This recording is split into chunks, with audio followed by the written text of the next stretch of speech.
again, I got to say, most of the realism, they tried their best with the realism and stuff, and it worked out pretty well. But skipping to the point about about everything that was going on outside, it came time to film on the inside.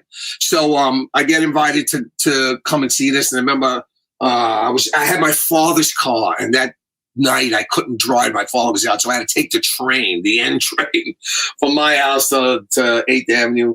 I remember getting off, and 8th Avenue by the club was packed, jammed, trailers, cops, ambulances, everything. It took me 15 minutes for them to actually let me in, because I had to wait for somebody to go get somebody else to make sure he's all right, and you had the walkie-talkies. And that was my first time I ever seen a movie being made. And by this time, I know who John Travolta is. And the only reason why I know who he is because my little brother had a lunchbox. And the lunchbox said Sweat Hog. And then, coincidentally, like the next week, he was on the cover of TV Guide, that TV Guide picture you showed. And I kind of put it together. But he had long hair in the movie. Right, his hair was longer. And I had never met John Travolta up until that night. And it was very weird because they were filming, forget what scene it was, the first night I was there. The reason I do use that as a lead is because they had Paramount, the production company, in the script wanted to give the place some kind of like, color and make it nice because it was a shithole. All back then, this was all mirrors back then. You could barely see the Christmas lights, but this light over here with the what do they call them? Helicopter lights. And that dance floor was put in by a company called Light Lab, and it was just for the movie. I think at the beginning they were just going to use it for the movie, and then they were going to take it out or whatever. Now I had no idea it was even there, because it was covered, all the equipment was on it, because they were filming parts that were facing out from the floor. So all the cameras and all the tarps and everything that was there was covering the floor. So I had no idea.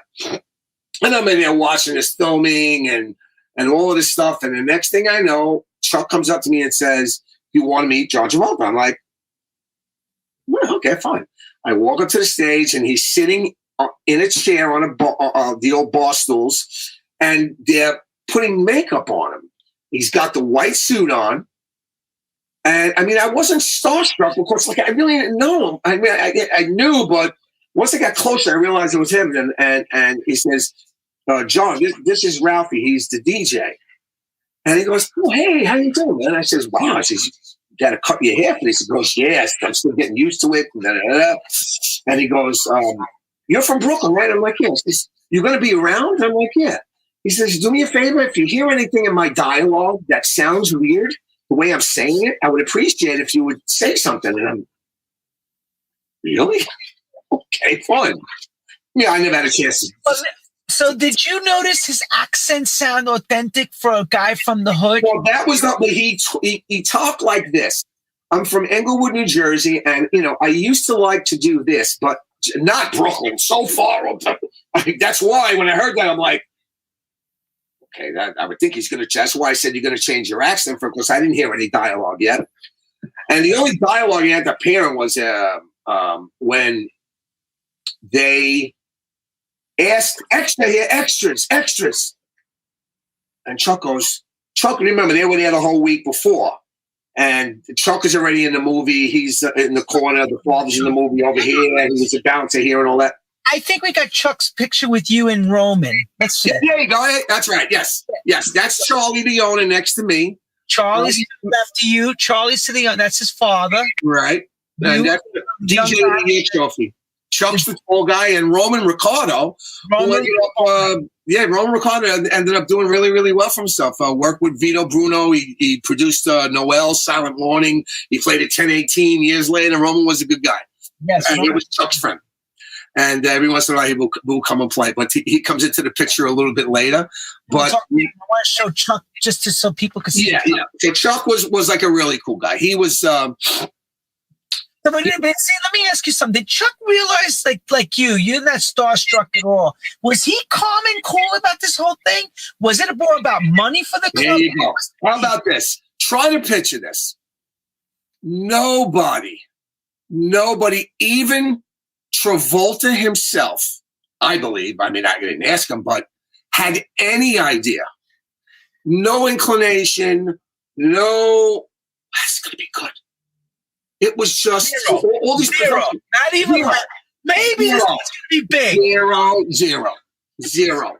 And because, again, it was later on, we find out it was a part of a 3-picture deal. It was Saturday Night Fever, Grease, and then he signed for a third one. I forget what it was. They don't even mention it. But the Saturday Night Fever was just supposed to be like a small, it was low budget.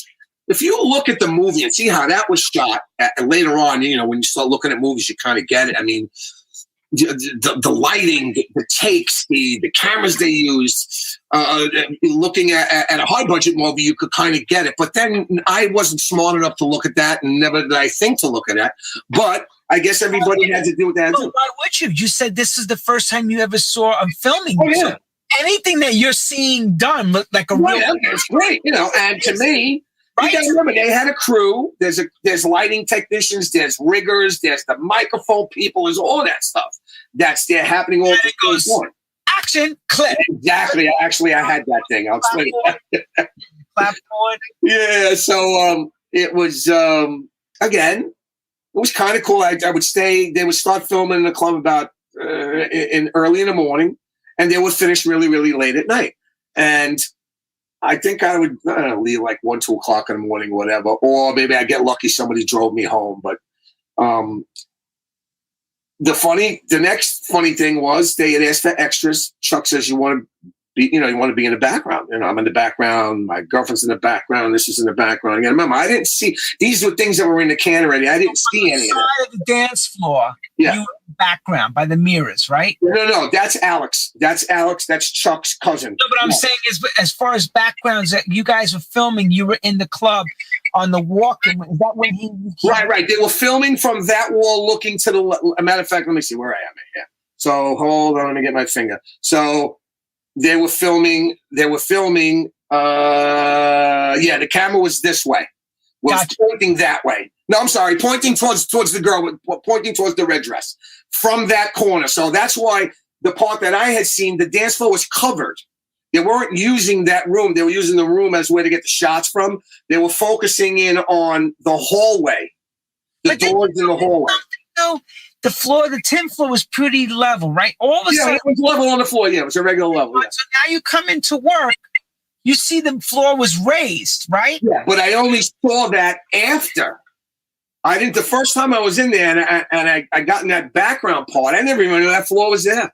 It was really kind of weird. But what it had was the first background part, I got him, but it never made the cut. Was I was standing there, he runs out of the club after he gives the girl the prize. I think he deserved this. And he takes the girl and he's running out. And as he's walking out, he's just shithole. And he runs out. Well, I happen to be at there when the guy says, okay, extras, you stand here, you stand here, you stand here. And the guy put my arm up against the wall like this. And there was a girl in front of me this way. And he says, when John runs by you, he's going to brush the side of you. All I want you to do is this, go like this, go like this, continue your conversation. And they did it like 5 times. I said to myself, you know, the camera's like, I'm in a freaking movie. Oh my God, this is freaking cool. I'm in a movie. Not thinking that what it was going to become. But then the next week I came in, and that's when I saw the dance floor. That's when they were filming what song was it? The One and a Woman thing, and she has the white dress on, and extras, and they put us by the door, and there's a shot where you could see it. I got like a brown leather jacket on with like a yellowish shirt, like a Kiana shirt on, and I had a cigarette. I was like, man. And I'm just like this by the door. I was only on maybe 15 seconds. But if you really look at that scene was done a couple of times. And there's a part in it where you see me there, and they show you another shot for the same thing, and I'm not there because I wasn't there that day. That's how they put those things together, which is really, really weird. So I'm thinking that I'm in this movie. Now I'm looking at these lights and all of this stuff, and I'm like, wow, this is really, really cool. Still, nobody's got any idea, any inclination of how this is going to go. And next thing I know, it's December. They stop filming. Now, this is an important part, very important. While this is going on, a lot of people around the world, except if you're in New York and you're of the age, you remember there was a serial killer. Yeah, let me go to that picture. Hang on, let's go to the picture. Big thing. Here it is. Right. Son of Sam. Son of Sam was a serial killer who terrorized New York. First, I think he started in the Bronx, and he went to Queens. And his MO was to kill girls with, what was it, blonde hair or black hair? And the girls with dyeing their hair. I can't remember. One of the two. Is either if the blonde, so any of the girls that went out, they always dyed their hair, or he liked long hair, and everybody cut their hair short. Yeah. So clubs at the time, the attendance in the clubs were dwindling because people was scared to go out. And remember, they had cops, detectives, private people, mob people looking for this guy. And how many years was he? I think that. Wow. Good 3-4 years. I think he started 76. Yeah, 77. Yeah, 76, 77. July 4th, was he caught him or something around that time? August 78, they caught him. And unfortunately, actually, one of my friends, the guy, I don't know him that well, but I knew him. Robert Violante was the last guy. He lived through it. And the girl that he was with passed away. Got shot in the head. It was terrible.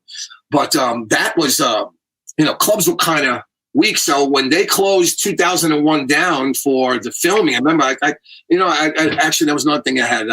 Club is going to be closed from September 4th until, I don't know, whatever, it's October 5th or whatever for filming, and that was it. I still have that somewhere. I thought I would have found it. But you got simultaneously all of this stuff is going on. And then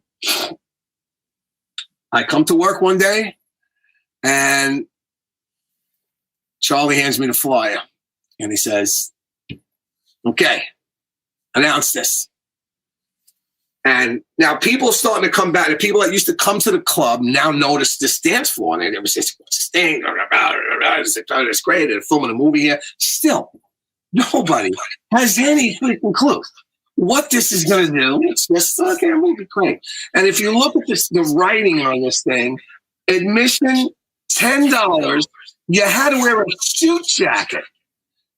Guys back then, when we went out, we wore collared shirts, like a chain, never ties really, but 3-piece suits. You wanted to look good, and women look good. That's what I really missed. That's why at that point, you got to remember, disco was still not a household name at the time. It was still underground, but when you went out, you were a young teenager going out. Remember, the drinking age was 18. Everybody went out and looked good. And be in lights, meet the stars, meet the press, party with us all night. Jackets are required. Yep. Big admission, and this is 1977, folks. $10. That was a lot of money then. Very yes. You can't get people to pay $10 now. Huh? You would say now you got to pay $10.77. It's a world premiere. Now, by this time, everybody knew that this movie was coming out. And there was a buzz happening about it, but again, I can't even stress to you that nobody had any idea. So long story short, here's the moment where my life just goes from this. Hang on, Ralphie. So you got the premiere thing. He says, announce it. So you tell Chuck. I remember we had this conversation. Yeah, that's what I'm getting to right now. I know what you're talking about. You got to tell. Chuck tells you. I'm DJing early in the night, and I announce it. And then Chuck comes in to play. And he announced it, and I was like, I can't wait to freaking see this thing, man.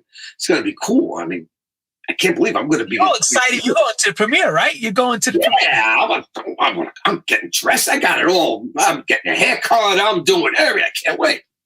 Chuck goes, you can't go to the premiere. And I look at him. I'm thinking he's. What are you talking about? What do you mean I can't go to the premiere? What are you talking about? You can't go to the premiere. You got to DJ the party, the after party for it. And I'm like, so what? What's the big deal? Ralph, the premiere is in Brighton. It's like right here. As soon as that movie's over, everybody's coming in. You got TV, this and that. So at first, I took it as a freaking insult. You can't freaking, are you serious? And I got kind of defensive. He says, Ralph, listen to me. You could always go see the movie Sunday. You need to see it that night. And you know what? I'll tell you how you looked when I come back from it. I'll tell you how you look. Yeah, I'll tell you how you look. I'm like, I'm fine. So, again, I don't know where my head was at. I'm a skinny little idiot kid. And I'm like, okay, whatever. But now I didn't realize that this was the beginning of the, of the freak of change. I had no idea what's coming. Long story short, the premiere night comes. I come and try to park my father's car. You can't park anywhere. I'm talking about it was blocked off for 4 blocks all the way around each way. You couldn't get anywhere near this thing. And I finally get a spot and I'm walking. And maybe I have about 10 records. And when you go and get records, you take them in with you. And I look, I see, remember those old, I think they still got them, the old TV antennas on the trucks? Channel 2, Channel 4, Channel 5, Channel 6, Channel 7, Channel 9, Channel 10, Unbelievable. I'm like, whoa. Now, seeing that at the beginning, maybe a microcosm of when they were filming outside, but this was no joke. So now I walked in, I got in very fast this time because the guy remembered me. I had the records. I walk in and I remember there were wires. Get to Ralphie's booth. Thick wires running from outside, spotlights and mobile setups for TV and all. When I got in that booth, I couldn't even breathe. I had 15 people asking me 15 different things at the same time. And I'm just like, look, what I'm going to do is play. I got to put music on. What is that? Hold on. Let me get the light here. Because they were setting up location spots where Channel 2 was by the door. So they wanted to make sure they got their lights right. And then Channel 4 was here. And then this. So that was the beginning of like, what the hell is going on here? And then the next thing I know, people start coming in. It was pandemonium. That was the first night I played by myself in the club. Wasn't that night, that picture was, but that's the booth, obviously. And it was so surreal. Now I go back to the same thing now. Remember, I was brought up with like a nervous situation. I was beside myself. I didn't know my hands were shaking to the freaking point where now I'm trying to mix songs together. And as I'm trying to mix songs, I got somebody in my ear over here. And then I got somebody in my ear here. Can you stop the music? And just, no, we can't stop the music so you can have it. No, it was so wild and so something I just never experienced before. I actually couldn't wait for it to end because I was so scared of this unknown thing. Here I am, this little kid with this, all of a sudden, boom, like just shot out of a rocket and being thrown in the middle of this thing. I still had no idea, no clue of what this would become after. I'm just blown away by what's happening that night. And now I'm like, oh my God.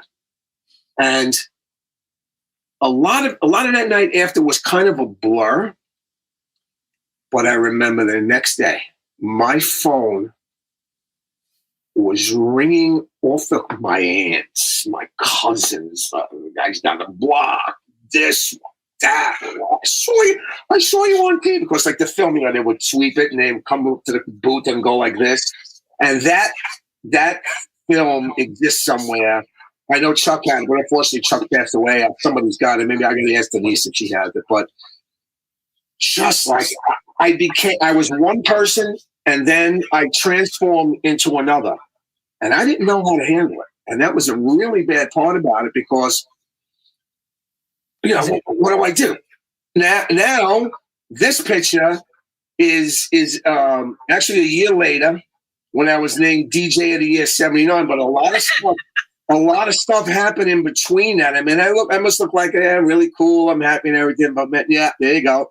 That was probably 2-3 months into it. All those guys that they were dancers, they were doing the show, coordinating it, and they were doing all sort of stuff. And I was, I don't know what song that is. It looks like it's Polygram, but I couldn't tell you what song it was. But that's when everything started to change. And you got a lot going on. You got so now. So tell us, the phones are ringing. You are. This is crazy. You go from Ralphie, the kid down that lives on, to Ralphie, the guy from Holy Smoke. Oh my God! And within, I don't know, maybe about a week or two, there were lines in that place to get in that place. I have never seen anything like this. Remember, I have a nervous condition. I have almost like stage fright, but not particularly stage fright. And I really honestly think about it now, how I was able to do it. And what was happening was I had friends of mine that I had friends that I had never knew. I went from being like an introvert kind of guy to people from my junior high, people I went to grammar school with. But people were bringing their cousins from Long Island or who's from Boston on the block. And it was all pressure. It was pressure. Plus, the papers. A lot of this is a real good story. Nobody knows. That Saturday Night Order.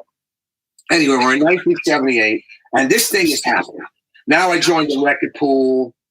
IDRC, become IDRC. Right? Look, Bin 38 as me. And if you look back then, Bin 39 is actually John Donato. I didn't even know him then, but he freaked out when I posted that. So I just happened to find that in some old pictures. So here I am, 1978. Everything is blowing up. It's freaking huge. We got Glory again, and the Bills. You name the acts that come in, and now I got record promoters coming, bringing me test pressing. So here I am trying to play music and trying to concentrate playing on music, and this gets shoved under my nose. That gets shoved under my nose. Drinks. Other things being shoved under my nose. And it got to a point where I wasn't enjoying it. As much as I thought I was enjoying it, it was too much of a stress for me because I was so into mixing the songs correctly. You don't want to make a mistake and do something that people go, oh, it's terrible. And I was very, very, very conscious of that at a very young age, not to try to make any mistakes. And it was, how can you concentrate when, I always felt bad for like a guy like Richie Kazor or like a Robbie Leslie or anybody that worked at Studio 54 at the time, because here, these guys are trying to play music at one of the most famous clubs in the world. And you got people coming over your show. It was, I know what that was like, and that was not cool. Now, the record promoters, they somewhat knew that, they would give it to me, and I would know, and either I would get the record at the pool beforehand. Yeah, that's another thing that was taken in 78 was the New York Times magazine, and they did a whole thing. Now disco is becoming huge. It's becoming big, really, really big. And now I'm starting to realize that this is more than just a movie. This is like a big thing. Everybody, you got to remember, the baby boom generation was one of the times where more kids were born in that era, from 49, I think, to 65. And there was everything to hang out at that time. Other clubs opened. It was just pandemonium. Everything revolved around that, and I was in the center of this hurricane, spinning around, and friend, girls. I was just a celebrity at this point. You're a celebrity. Yeah, I was getting dragged from here to here to here to here, and then when that starts happening, you start getting people that know you. That I had a couple friends that were really good friends that started to think for me and started to see what was happening, and they started to become buffers for me, where I had to have somebody stand by that boot. I mean, I'm getting offered, you name it. That's later on. It's 84. That's in promotions. But later, I'm just saying, could you imagine everybody's wanting to get into the food? Jesus Christ! Oh my God! It was absolute. Ralphie! Exactly. And let's say here's for instance, the Village People. The first place they ever performed was at 2001 in front of a crowd anywhere else. First time. And they were really, really cool. Now you look at the Village People now. Look at the graphics that they did.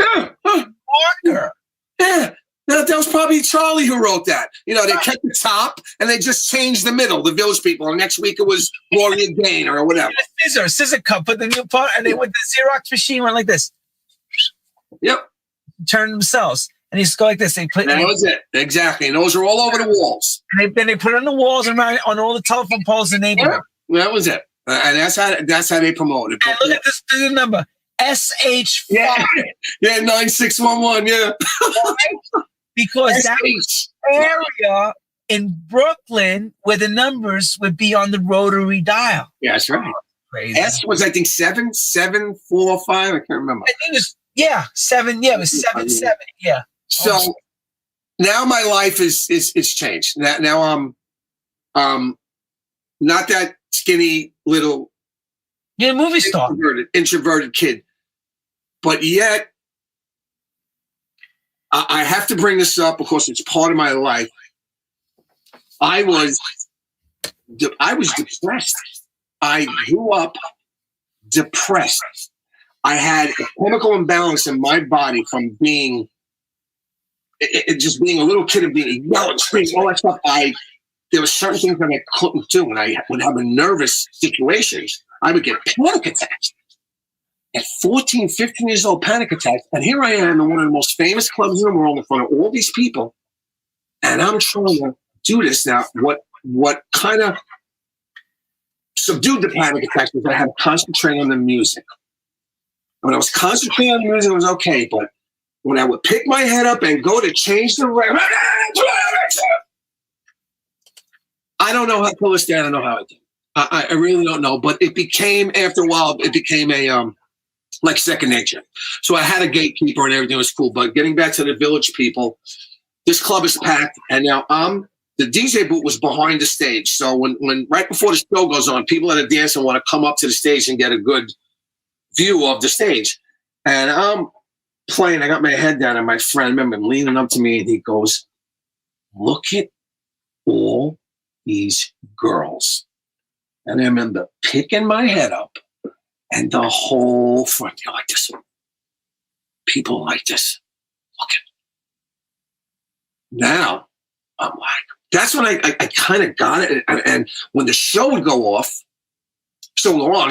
I would walk down. And that's when, hey, Robbie Rose, this is my sister. This is this. Let me tell you something. I was never a womanizer. I never abused women. I was always good. And at any... Yeah, but you were kidding, Ralphie. Come on. I was pretty good. I do got to say I was good. Wife beater. You got the wife beater shirt on. You got yeah. I was... Bro. Yeah. I was pretty good. And by this time... And the other thing is, remember, you're in the hottest discotheque in the land, in the world. Now, what also comes with that are problems with a lot of guys. I had guys that didn't even know me. They hated me. Why? Because here I am. I'm in this club, and you got to remember, by this time now, it's in the culture. disco was in the culture. Everybody went out. Everybody got dressed. And that thing, you want to go meet a girl. And here I come. Guy sitting there knows the girl over there. Loves her. So I come over, and the girl starts talking to me. And the guy's like, "Gotta be fucking, you fucking serious?" So through no fault of mine, I'm not trying to be a big show. Fuck you, and walk away. I was never like that. But what also used to happen too is back then, if you came to a club, a central place, and you were from like Canarsie, you were from Bensonhurst or whatever, if you met a girl and you went out to date them, you had to go pick them up where they lived. Obviously, later on when you dated them, guys were very, very not cool about people out of the neighborhood coming to date their sisters and coming to date their cousins. But I used to get a pass for that, actually, because most of the time, if I would go date somebody knew who I was. Oh, yeah, right, yeah, he's okay. Yeah. Ralphie, by the way, listen, you're going to let me in next week? Yeah, no problem. So, Ralphie got me covered? No problem. I got you covered. Yeah, sometimes it works, sometimes it didn't. And then the next step, so now we established I'm at this place. I'm doing all of this stuff. Everything is happening. And then another turning point happens. When the movie it's got to be around March 78, something like that. I just happen to pull into a gas station in Bensonhurst. Give me, I don't know, what you put in the car, but that's at $5, $10, whatever. And I'm with my friend, and I'm sitting there, and all of a sudden I look, and I see this car backed into a parking spot in the gas station. I'm like, wait a second. The freaking car from the freaking movie. And I remember the movie was just becoming popular, and people see it, but I knew that car because I'd seen all the rushes and all the parts. I'd seen the movie how many times. Oh my God. I get out, I walk up, and it's the car. I'm looking around. Now the window is smashed, front slide window, and there's no fender on the car. I'm like, what's it doing here? So I get out. Oh, the guy comes over to pump the gas. And was this guy, I forget what his name is. And he tells me, whatever. I says, whose car is that? And he goes, that's my car. It was, he actually ended up being, which I found out later, was a guy that was a little bit slow. He was an older black guy. I forget what his name was. Well, I think I had to sign papers and I would never go in the gas station again. But long story short, I said, you want to sell the car? And he says, yeah, I'll sell the car. How much you going to give me for it? And I says, I don't know. Remember, it's a 1963 Impala. The car was 6 colors. It had holes in it with the camera mounts when they were filming it. The windshield was busted and all the stuff. I think I offered him like $200 or $250. He goes, in the movie, guys, you remember when John and them they bust through the front of this place where the Puerto Rican down, they had the big fight? Well, that's the car he's talking about. He's looking at. So if you go back to the movies where you right. That's why a lot of people have never seen Saturday Night Fever, which maybe you'll go to look at. Watch Saturday Night Fever, and this time you never saw it, you'll see they bust through the front and they have a big fight, a brawl, and that's the car he's talking about. Right. And what happened was they used that. It was one of the last scenes they filmed in the movie, I found out. And when they busted through, the door came down and broke the window, and the fender started to hit the wheel well. So they just took the fender off to get the car to be drivable, and they left the hole in the window. So long story short, I didn't have $200 on me. So I had money home. I think my friend had. We scraped the money together. I come back. Guy gives me the registration, and I'll never forget. Now, this is where it gets hairy. The original name of the movie was Saturday Night. It was not Saturday Night Fever. That came after. The working title was called Saturday Night. So the registration said Saturday Night Production Corporation. The guy who signed it is Melt Felsen. And if you look at the credits in the movie later on, I realized that he was associate producer, whatever.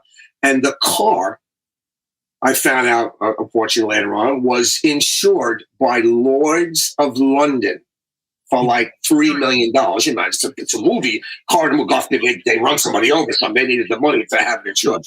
So apparently they left the car there because one of the last scenes they did, I forget what, I really didn't find out. All I knew, that was the car. So I drive it home. Guy signs the bill of sale. And I go home. So I leave the car in my friend Mark Levine's garage by Coney Island Hospital. And I leave the car in. And I started looking at it. The one side of the car had ball tires because in the movie they do those spin outs and with the water on the street. So that's how they do it. They put good tires on one side, bad tires on the other way to get the car to spin. Open up the hood. There were no shocks. I mean, the motor was worked on. Everything was cool. But me, I didn't care about that. It was the car from the movie. So back then, I got to try to tell you how Brooklyn was. We would get away with a lot of stuff. And I never even bothered to insure or register the car. I would keep the papers in my pocket. I mean, I had gotten pulled over a few times. And when I got pulled over, the cops from a couple of the times you got pulled over, they recognized it was you from the one or two of them did, but the other time I got pulled over in Bay Ridge and I mentioned Charlie from the club and they were in the same precinct and they're like, again, just watch yourself, whatever. So now Charlie, rest in peace, the owner sees the car and he's like, I got an idea. Let's put the car inside the club. Now, a lot of you probably know, how do you put the car inside the club? 2001 had tiers like this. So the entrance was on 64th Street, which was the lowest tier when you walk in. But if you look in that movie, you'll see where they sat was up tier up, and then there was a tier higher, and then there was finally a third tier. And that third tier was on the 8th Avenue side, and there were doors on the side, like movie doors, like when you go to a movie theater, you open up the doors. So what we did was we got the police barricades, made ramps out of them, and we backed the car onto the tin dance floor that was on the top, because there was always a tin dance floor on the top. It was there since the beginning. Biggest mistake we made. And everybody, they were taking headlights, windshield wipers. They probably had to put a bounce in there to make sure that nobody took anything. And then it was also a problem because there were sharp objects. There was the fender missing, and the window was blown out. So we had to take the car out of there. And there's only one picture that exists of that car. Who would think that at that time in my life, nobody would have taken a picture of this car? One picture, and it's that dirty picture that you showed before of the front, and I think Vito Bruno is in there.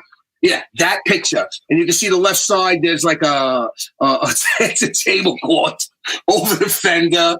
And that is the only picture that exists of that car. And you would think that at least I would be near it. No, only picture. So again, this is where things start taking a life of its own. Okay. I'm driving the car around now. I'm too busy being a kid. I'm going to Wildwood. I'm worried about what I'm going to wear next day. I'm worried about what girl I'm going to go with. I'm worried about what club I'm going to guest DJ in. I'm doing all this stuff. So what happens is I leave the car on the street. Back then, we put dummy plates on a car or whatever. And Charlie was saying, when are you going to register this car? When are you going to register this car? Yeah, after the summer. Long story short, I had this lady on my corner. She hated me. And I left the car there for a weekend. I went to Wildwood, and the car got towed away by sanitation. Now, when I came back, I was like, oh, my God. I can't believe what the hell? Still not thinking of the implications of, do you have any idea how much this car is going to be worth in one of the biggest movies of the 70s? Stupidity. You're not acting that way. You're not thinking. No, the first thing from my freaking mind. You're thinking more like, hey, I'm having fun. Exactly. And I'm not thinking about. You're not thinking. You're talking now as the grown up. Then you're not thinking like the grown up. And now here comes the next change. Another change. You can't make this shit up. Oh, it's real. I've been interviewed. This is real. I've been interviewed hundreds of times about that era. This is the first time that this is going to be said, because it's just so freaky. Anyway, I go to work in Odyssey one night, and Charlie, rest in peace, comes up to me and he goes, let me ask you a question. Getting any trouble lately? And I'm like, What do you mean trouble? You know, police, fight, this. No, why? Well, there was a detective here looking for you. Like What? a detective? Yeah. Gives me his card. I actually had the thing. I had to pay. I just looked at it. I don't know what I did. Anyway, the guy's name is on it. I'm like, 62nd precinct. What the hell is this? That's near me. That's in Bensonhurst. The club is in Bay Ridge. No, I have no idea. So I remember getting up the next morning. I go to my father and I said, Dad, that's his card. Cop wants me to go down to the precinct. And he goes, for what? And I was like, I have no idea. He says, did you do anything? I says, no. My father answered me in typical fashion.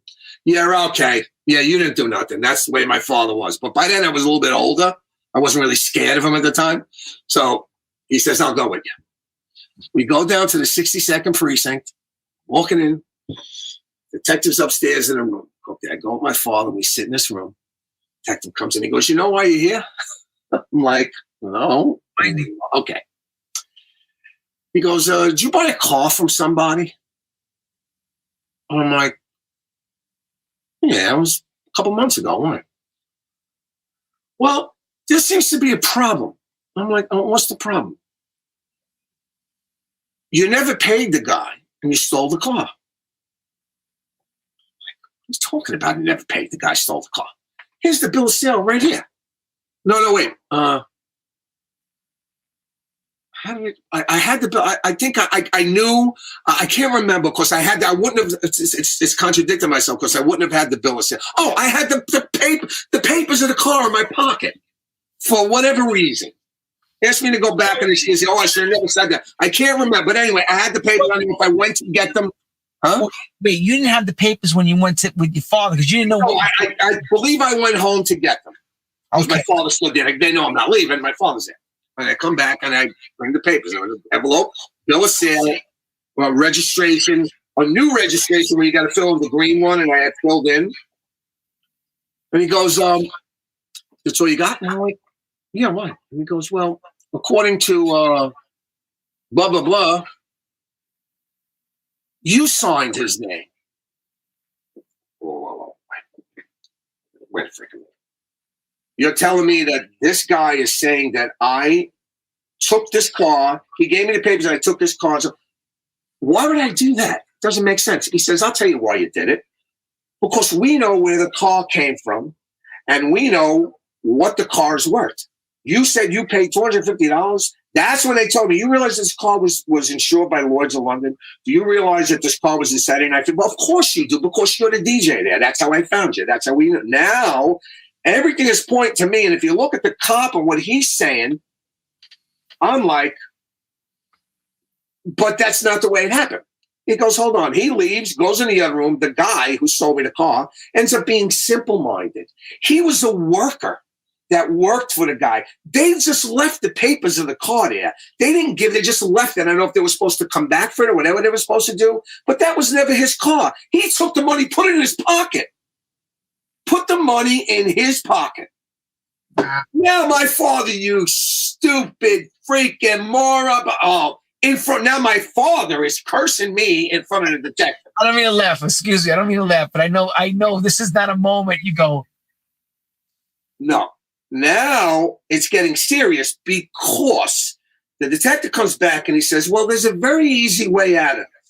Give us back the car. Let me give him the car and you'll walk out of here. Now I'm like, oh my God. There is no car. There is no car. Shit. Rather than go into the little details of whatever happened, next thing I know, I got handcuffs on me. My father's fucking that day? That day, yeah. They're charging me grand larceny, forgery. Now, there was a newspaper strike in 1978. This would have definitely made the front paper because of the thing, but because there wasn't a newspaper strike, it wasn't on there. I wasn't in it. Now my father, they're threatening to lock my father up. So my father calls friends of mine who come to my house all the time and explain what happened. What do these guys go do? They decide to go to the gas station the next day and threaten the guy. But I'm talking about this kind of threat.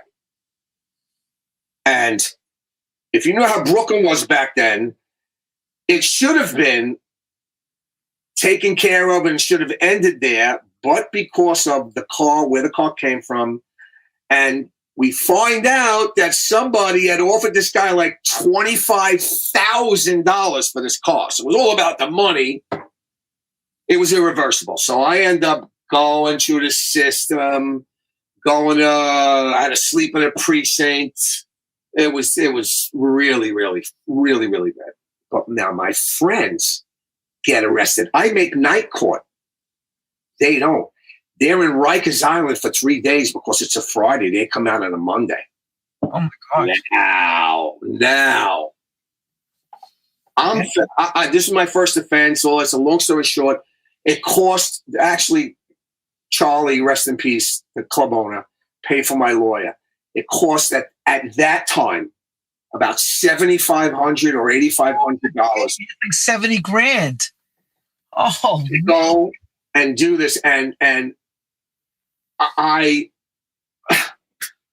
just when you look at something that so what did the lawyer, what was the plea bargain or whatever it was with your lawyer, what did he say to the judge? Okay. What got me off was they did a test on this guy. They made him do it. And they realized that he was simple. And then when they started to ask him questions, he was saying this and then all of a sudden saying that. And then say, so they use that as a ground, like, listen, why would I go and do this and walk away and run away with a car where for $200, I mean, it says the money on there. So $200, I'm going to do that? Right. So was it Lloyd's of London pushing to go to jail? The car was still insured by Lloyd's of London. So Lloyd's of London had to make good on this payment, basically. So what happened was that's when the movie people had to get involved. The movie Paramount and all of that had to get involved in this. And that was because now it started to get bigger and bigger. Now you got Paramount. Now I got lawyers for them. And I'm like, oh my God. My father wanted to freaking kill me. I can see that. Wanted to backslap the hell out of me. But Brooklyn, it was terrible. They almost locked my father up. Yeah, because they look to hold everybody. He's a kid. It was terrible. It was freaking. You were 17, 18? Yeah, I was just 17. Yeah, just 17. Jesus, good Christ. True House Stories unraveling this. You can't make this shit up. Never made the front cover, but it made news tonight here. Never, amazing. Story, True House Story. So now I go from here to here to here. And now we're in 1979. Now it goes to the next year. We're at 79. Disco's everywhere. That's the Doors, a couple of years later. Disco is everywhere. Everything's disco. Boom, boom, boom, boom, boom, boom. Awards, ceremonies, Grammys. So now you got to remember, and I say this, I never had a mentor. I never had somebody that told me, listen, Ralphie, this is what you got to do. You strike while the iron's hot. You're this DJ in this club. You want to try to make records. So what you do is these promoters that are coming to the club, you got to tell them, say, listen, you want me to play your music? Let me remix a record that you got coming out. Right. Like the business end of knowing what to do. I was too scared to even ask and know what to do. So again, my whole life, I never had a mentor up at that period. And it ended up costing me because God knows where I could have went from there as far as if I decided, you know what, I'm the DJ at this club. How about if we do a world tour? Now the movie's coming out all over the world. All over the world. And just imagine the parties and rock. Forget about it. God knows what would have happened after that. But I didn't think, and I didn't have anybody mentoring me to let me know. So we're in 79, and then the next big thing that happened was the radio station, KTU. The radio station was new, and I don't even think they had DJs, like regular DJs. This is such and such. They were just filling people, and they played mixes all day. So I was asked to do a version of a mix-up. It was like an hour and a half. I forget what it was called, the first one, and it happened August 1st, 1979. Now, August 1st, 1979. A lot of people weren't born, but for me, it was a day that would live in infamy for the simple reason. There's another weird thing that freaking happened to me. I give them the tape. They got it. When they got the tape, this guy, Tony Martino, was Allant Enterprises, had to do a 12 West, that club 12 West in Manhattan. I would give them the tape on quarter inch. They would transfer it to half inch and up the speed to, mine was in 3/3. They would do 7 7/8. Somewhere in the transfer, the two LEDs that are going, something happened in one of them in the transfer. I had no idea. So now it's a Saturday afternoon. It's 88 degrees. Manhattan Beach in Brooklyn is Disco Beach. Girls in bikinis, all the people in the clubs, kids, there's got to be thousands of people there, okay? Sea of people. Yes, sea of people. Somebody has pictures of that. I'm sure people remember from Brooklyn back then. Anyway. But explain this. Hold on, everybody. Wait 1 second. Now, mind you, Disco 92 is on every single station there. That's all you heard. One radio station, the whole beach, everybody. You hear this song, you can hear the whole beach has got radios. So now, at the time, I would have done it differently. I mean, now I would have done it differently. But what I did was, instead of me going to the beach when it got played at 1 o'clock in the afternoon, I was home hooking up my reel-to-reel and recording it so I could hear the DJ say my name, which is a big thing. It's great. First time I'm going to be on the radio. I still have the tape, by the way. It's on Mixcloud and my SoundCloud. 92, today's Master Mix is brought to you by Odyssey 2. Exactly. Yes. Ralphie Dee. And that was the first time they botched my name.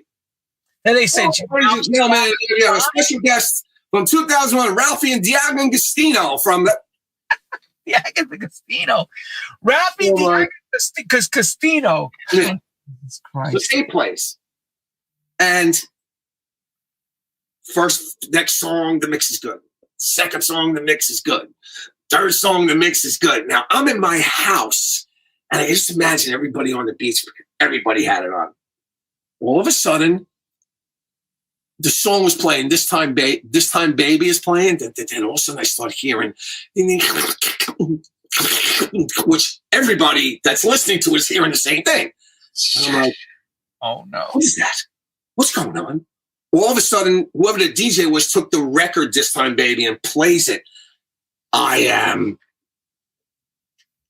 couldn't even explain to you what I felt. My first time on the radio, and this happens, and they play 3 songs. It was G. Keith Alexander. I'll never forget.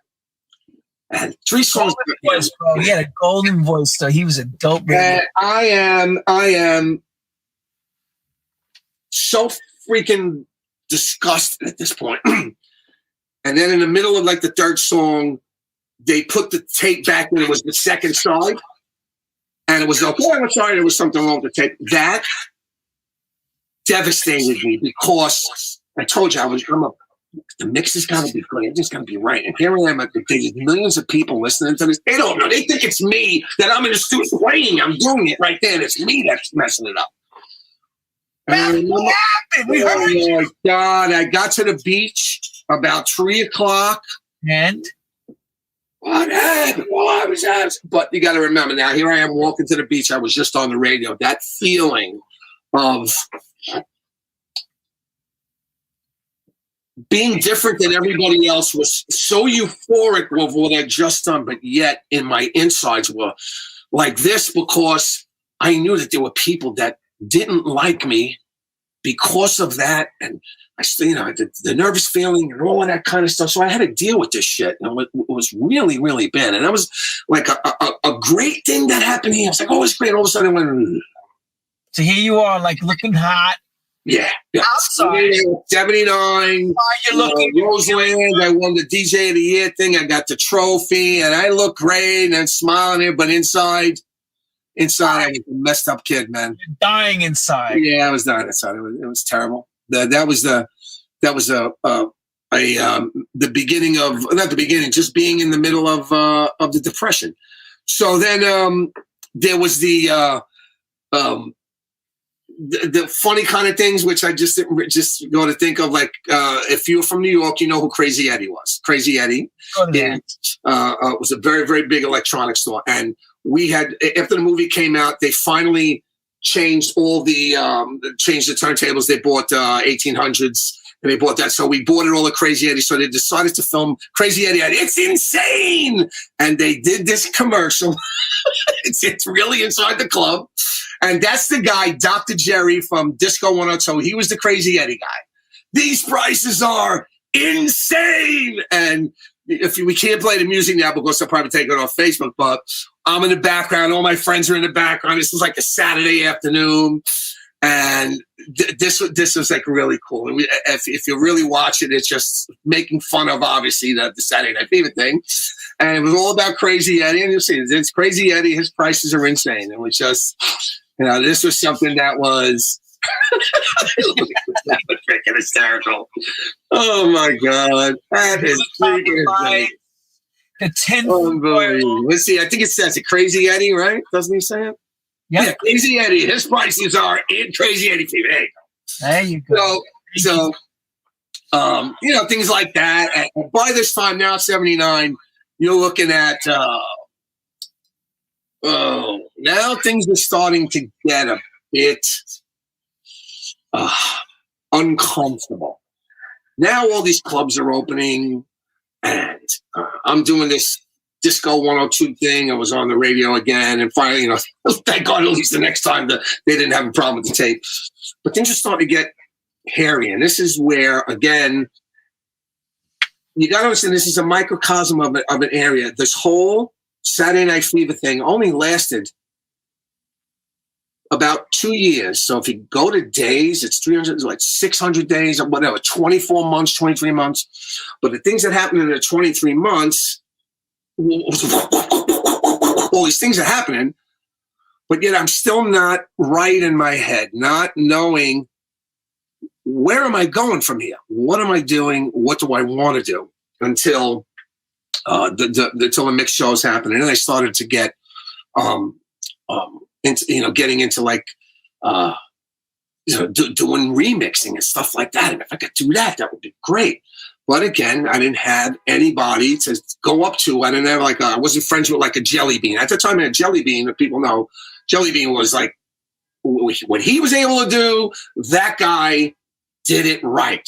But he had people behind him that knew. I'm not to say that he was stupid, but he had people to go off of, and they made all his right decision. Look what happened. He ended up meeting McDonald, all that stuff. But we're talking about late 79 now. Disco was... What happens with disco? Yeah, this was a really, really, really bad thing. And, and I personally started to feel it because then now there was we would have a kiddie disco at Odyssey, and the younger kids were there. And everywhere you look, get your disco haircut, get your disco this, disco shoes, disco, everything was buried. Disco down to Burger King, to the point where it just got really, really, really stupid. And now it wasn't cool anymore. Right. 2001, people now were over that. Now the people that were coming to Odyssey were the people that were coming from Europe that wanted to see the club. I mean, now the club was full of tourists, and what ends up happening? Now I'm in the same club doing the same thing, but now I got people filming commercials for French TV, people interviewing me in Italian, just really, really, really weird stuff. And to this point now, I'm like, okay. And that's when August, I believe it was, in 79, this guy, a radio guy from Chicago, decides to do this disco demolition night. Now, in a way, I can get it. Here's a guy who's a regular programmer in a top 40 radio station that now this guy's list is like 20 songs and 14 of them are Bee Gees songs. I mean, you know, the camel's back has got to break somewhere. And I get it because after one of that they had ballads, they had this. Then the younger brother, what was his name? Andy. He came out with stuff, and then it was just every Bee Gees. Now, to me, like Ed said, I kind of got a little bit of a weird taste in my mouth, but not to the point where, you know, what the hell am I going to do? But then this thing happens, Comiskey Park in Chicago, and once that happened, that was a arrow to the brain turning point of what was to be, because in the fall of 79, I was with a couple of friends of mine at a club in Bay Ridge, and I had met this girl, and it was almost closing time, and I had gotten out and was sitting in my friend's car, just seeing her hanging out, whatever. And as I'm sitting in the car, I'll never forget, these four guys come out of the bar across the street, and they see me. I got like a leather jacket on, dressed like a disco guy, you know, and they had like, whatever, dungaree jackets. Disco sucks, fuck you, you disco dick, fuck. And now I'm by myself. These guys are drunk. They were big guys, big Irish guys. And now I'm like, I got this girl in the car, and I wasn't a tough guy. That's good. He's got.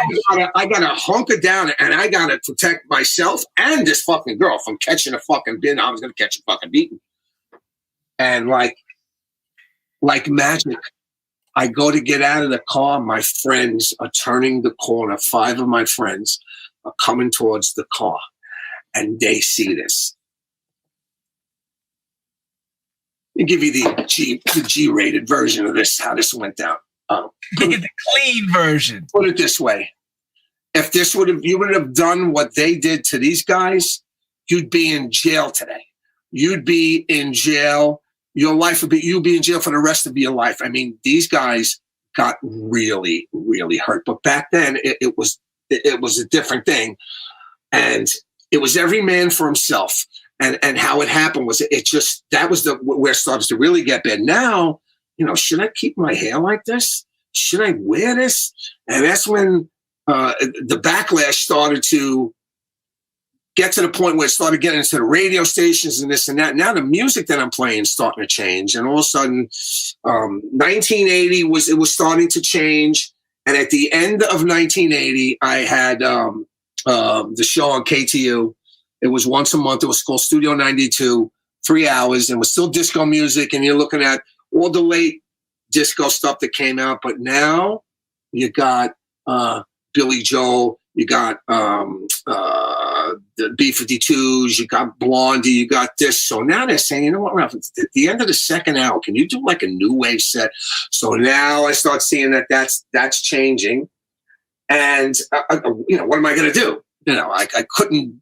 I'm not going to walk away from it. I'm still on the radio. So I would have to mix that kind of stuff into it. And then at the end, to the point where disco became a dirty word. They didn't even use it anymore. The word disco. So now here I am, the poster boy for disco, the Guido from Brooklyn. I'm the Antichrist. All the people. The supreme cuisine. Exactly. I'm the one, like all the disco came from gay roots. Disco was first celebrated and was a lifestyle in the gay community. Here I am, a testosterone-filled Brooklyn kid with a freaking hair and collars and all of this. There you go, just like that. And they are like, who is this guy? 2001, what? Just get out of here. And that's how it was. And it got to the point, it was bad, where I would normally go and get records from record companies. Some people were nice about it, but I just felt that it was changing. And I kind of got mad in a way, but I also was a little bit relieved because it was just too much. Now disco. Now it's like, it's not cool to be a DJ at Odyssey anymore. It's not cool to walk into Macy's. There was a disco section. Really? That's how bad it got. So the disco backlash was definitely a slap to the face. So by this time, the end of 1980, 2001 Odyssey, after the tourists got there, they got an idea, and it worked too.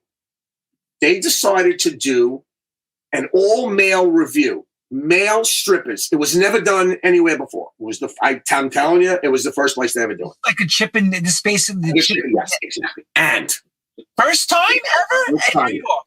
It was because some guy came in with the idea. He obviously was a piece of it, but they had all these crazy women there. And by that time, I'm going to be a backup guy to play music for males. That was just so disgusted with everything. But what ended up happening, ended up saving me, was all these other clubs started to open. And then once the clubs opened, I started not going to Odyssey no more. What do you call? Ronnie took the job over. And then I would go to clubs. I would go see Danny Pucciarelli. I would see Pucciarelli at Park Villa. I would go see Gary Baxter at Cadabras. John Donato here. This one here. And House. Yes. Now we're out of the new wave thing, but now different music starts coming, and it's all that early R&B, down-tempo music, Unlimited Touch, and what Mom used to say, Junior, and all that stuff. So it's actually disco, but they just took the word out. It's dance music. So I got my first job post Odyssey in this club called Hadar 2, which was Island. Elegant Hadar. And there you go, the elegant Hadar 2. In Staten Island, New York. Yes, Staten Island. And by now, if you look at my pictures back from like 2 years ago, my hair was puffier and longer, and the clothes changed now that collars were shorter, and we went from polyester pants to capezios. It was stuff like, you could see the difference. So it was like a new thing. So we had like kind of new wave clothes, but the music was different. So now, again, what saved me was because I was the DJ of Odyssey, and back then, those good people that we know ran those clubs. They always ran a club somewhere. So if there was a club here that did it, they opened up somewhere else, or somewhere else. So what was happening was there was big money in the clubs. All those people knew that. There was liquor to sell. There was ways to there. So that's what happened. And going to Hadar 2, and I worked there, and that's when I met Tommy Musto. It's the first time. I have in that picture with the elegant Hadar 2, there's a little speaker in the back, and it was a car speaker from my 1980, I saw that. The 1975 Cadillac. Yeah, that speaker. That speaker right behind him. Yeah. That was actually a car speaker, a car speaker. And what was happening was Tommy Musto had come to Hadar, and I was playing Beat the Clock. Dun, dun, dun, dun, dun, dun, dun, dun. And he goes, yeah, you know what? You know my father knows your father, they had a TV store and all this stuff. So Tommy goes, I'm putting the monitor on. So Tommy goes, you want me to fix that for you? I'm like, that's Tommy right there, everybody. Tommy, and Johnny D on the side. That's the flavor. That's it. So I says, yeah, that would be cool. And he says, I'll tell you what, give me that 12-inch of Beat the Clock. It was a promo, Beat the Clock. Meanwhile, I had two of them. I was like, I'll give it to him. And that's how I met Tommy. So anyway, through Hadars and all of that. Now, I'm starting to get... Tommy grew up in McDonald Avenue, right? Or something like that? I grew up in Avenue X. He grew up in Avenue. Okay, Avenue. Yeah. So we became friends. And then, let me see, I went from Hadar 2, then I went to Blossoms, which was another club in Staten Island. It was underneath that hotel. As the years go on. Yeah, this is the early 80s. And then I went to Scarlett's. And through those years, I was able to reinvent myself and survive as a DJ, because now I was strictly at the places I was because of how I played and where I played. So now my talents as a DJ came up, because you still got to know what you're doing. If you don't know what you're doing, it doesn't is going to make a difference. So, and plus I knew people that had like kind of a following, so it was okay. But I still had no direction in my head. I was just a DJ. I was still, believe it or not, still living home. Well, I was in my early 20s. I was living at home with my parents. And things were okay, but I wasn't making tons of money. It was just, I was surviving. And it wasn't until right around 82 when all of a sudden Planet Rock comes out. That label. And yeah, that's what it led to. So Planet Rock comes out. It's the biggest thing. Now the music totally changes from R&B to this electro drum machine type music. So now this is freaking great. So meanwhile, Tommy had a partner, Tommy Musto and Sozy, that they were partners. Tommy Sozy used to make money from doing things we won't mention. Rest in peace. They were able to obtain the first 808 drum machine. They had the Techniques RS 1605, which I have inside, which is that big $8,000 reel-to-reel now with 2-track, 4-track. And they started doing edits. And their edits got introduced to KTU after I left. So it was another era in KTU. And I was really into doing this. And I'm saying to myself, wow, this remix thing is really, really cool. So I started seeing them and hanging out with them and seeing what they were doing. I was like, wow, this is really cool. I would really love to be like a remix type of person. Again, no mentor, no nothing. What am I going to do? So I remember one day just getting records from the pool, going through them, listening to them, and I get this record. It was called Funky Space Play. It was on some small little labels in the Bronx or something. And I'm listening to it. And I was listening. I said, you know what? This thing could be so much better. There's no intro. If they added 16 bars at the beginning and then put a break in it, made something you could mix out of, it could be something. So I look and I see there was a phone number on the label. I call. Got an answering machine. My name is Ralph. Not mention Odyssey, none of that. I get the record from the pool. I think it's really, really good. I mean, I think it could be better if you could do this. Boom. Maybe about a day or two later, I get a call back from the woman who was running the label. She invites me down. They booked a studio on 36th Street, whatever. I've never, ever been in a recording studio before. But they don't know that. It's a typical story. So I walk into the studio. Now, back then, you weren't allowed to touch anything. This is in 1983. So there was an engineer that was there. So all I did was just to tell the engineer what I want. Okay, I want these first 16 bars to be drums, then add a hi-hat, then do this, edit. Then they would go into the first chorus, and that was done. So they re-released my mix. I didn't get paid for it, but they re-released it and they put it out on that label. And there was if you went to record stores like Rock and Soul and all that, they would have these like flyers. It would say Rock and Soul, the best-selling records, this, that, and then they put what do you call it? An advertisement there. Funky Space Player, such and such, Ralphie Dee remix. Wow. I was like, this is freaking great. I was like, wow, this is so great. The record came out in the pool. Now, I remember, I was in IDRC. By that time, I told you the cuisine stuff, everything became like Latinized, which there's nothing wrong with that. The Italian thing, I didn't think they felt all the time when the Italian stuff was happening. Yeah, but it's turned now. Exactly.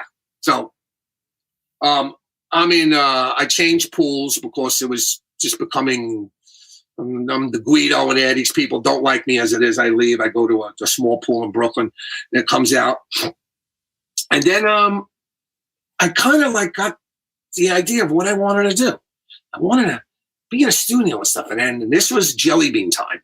Now, Jelly Bean time is like no other time because here was this guy who I had known about, but he was now walking on sunshine.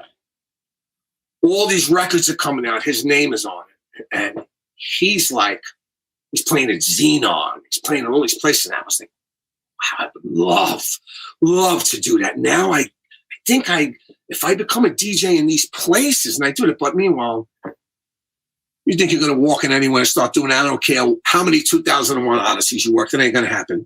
And it was, I tried, but it just didn't happen. So anyway, Jelly Bean is doing his thing, and that's inspiring the hell out of me to do that. Muscle and Slowly, we're now on KTU, and they're doing their thing. So now the next big break comes. Tommy Boy Records. Let's go to that. Dance Music Report comes out, and this is the actual. The second thing, but it leads up to really quick. They had a contest. The song Play That Beat. They wanted people to remix it. So I entered it, and I did this mix, and I took like crowd noises and stuff and edited it together. I had my first reel to reel, and it came in second place. And the winners were Double D and Steinsky, and they were the ones who did that version of with James Brown in it. Now we come to the payoff. Dum, dum, dum. And I came in second place, and I remember my name was in there. It was really nice. Someone that never really did it? I was like, yeah, I did it on my own. So it gave me like, well, okay, I got it. The boost of encouragement again. There you go.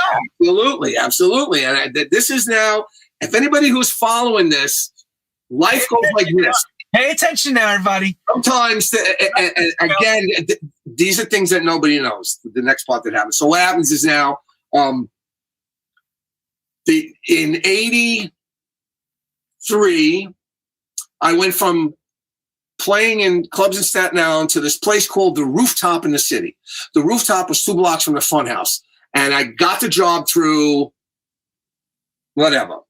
The commission, basically. The commission said, go there. It was 10 o'clock at night till 10 in the morning. All you could drink, private club. So in Jersey, clubs closed at 2. That's where their crowd was, from Jersey. So here I am playing at this place from 10 in the morning, 10 at night till 10 in the freaking morning. And hours set you played? Oh yeah. Like it was nothing. Nothing. You know what? That's right. A lot of people don't realize that. What's the 10 hours. 10 hours straight. Like 10 hours. 10 hours. So as DJs when we were younger, we were seasoned. Right.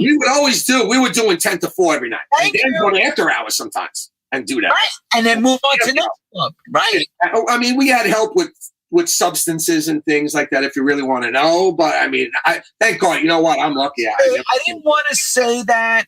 I just wanted to make clear and keep it a clean show. Yeah, keep it clean. But I'm lucky that I never became an alcoholic or a drug addict. It's very easy when you got that stuff and it's there. And I got people that I know that are doing this and I'm not even paying for it. And I'm getting all of this stuff. But anyway, thank God. But that's another story. Maybe I'll... Well, can you play that drink for me? Here, take this thing. Here, take this. This is for you. Wait, like this. Here, Ralph. There you go. Here, take this. Here. 7 and 7 for you, Ralphie. There you go. So I'm in Ralphie. Okay. And next you play. Yeah, you got to tell it the right way. So now, I know they would take the money and they go like this to you and they go, take care of that for me. Yeah. Put like that for you.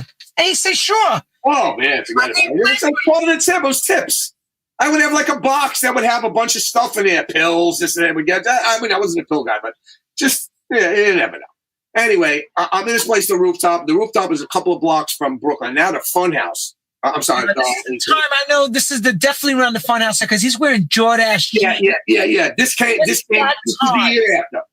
This is the year after. This I can tell from the picture because I had the same pants. Yeah, I'll mention this picture. That's a very big thing too. That's another life-changing thing. Man, I never told people these stories, so it's weird. Every time you get your story, everybody's soaking it in, taking it in. Come on. So I'm in The Rooftop, and I'm playing there, and I would get this magazine, Dance Music Report. Next thing I know, I open that up, and again, it said, now it's Tommy Boy has a new contest. It's the play that it's the I forget what the big beat bust out, blah blah blah blah blah blah. And this time they wanted you to take all the Tommy Boy hits and mix them, like make a medley out of them, and put it in. Before you go any further, there was another company called everyone DiscoNet. Yes. Service. The reason why Tommy Boy saw this was because there was DJs doing these mixes. Yeah, just go there. Yeah. Right. And they had service these, you would pay a membership fee and you get these records. And these guys are playing bits and pieces of all the year's records. Yeah. So Tommy Boy had the idea. Yeah. Tom Silverman, who was actually before his time, he was a good person to think things through. So I got to say it. I was like, wow, this is pretty cool. But by this time, I said to myself, wait a minute. Musto and Sozy are on the radio. They got digital delays. They got an 808 drum machine. How am I going to be able to put a mix together with my reel-to-reel with just edits? Because I know they were going to enter the contest. Because everybody knew it. The aspiring DJ. Thousands of them, I don't know, thousands, but all these DJs entered the contest. So I said to myself, got an idea. So I approached Tommy, and Tommy says, look, they knew about it and everything. He says, how about this? I came in second place the first time. Let's all do the mix together. And they agreed. So we went and we started to construct with digital delays and edits and everything, and we did this mix. And it won.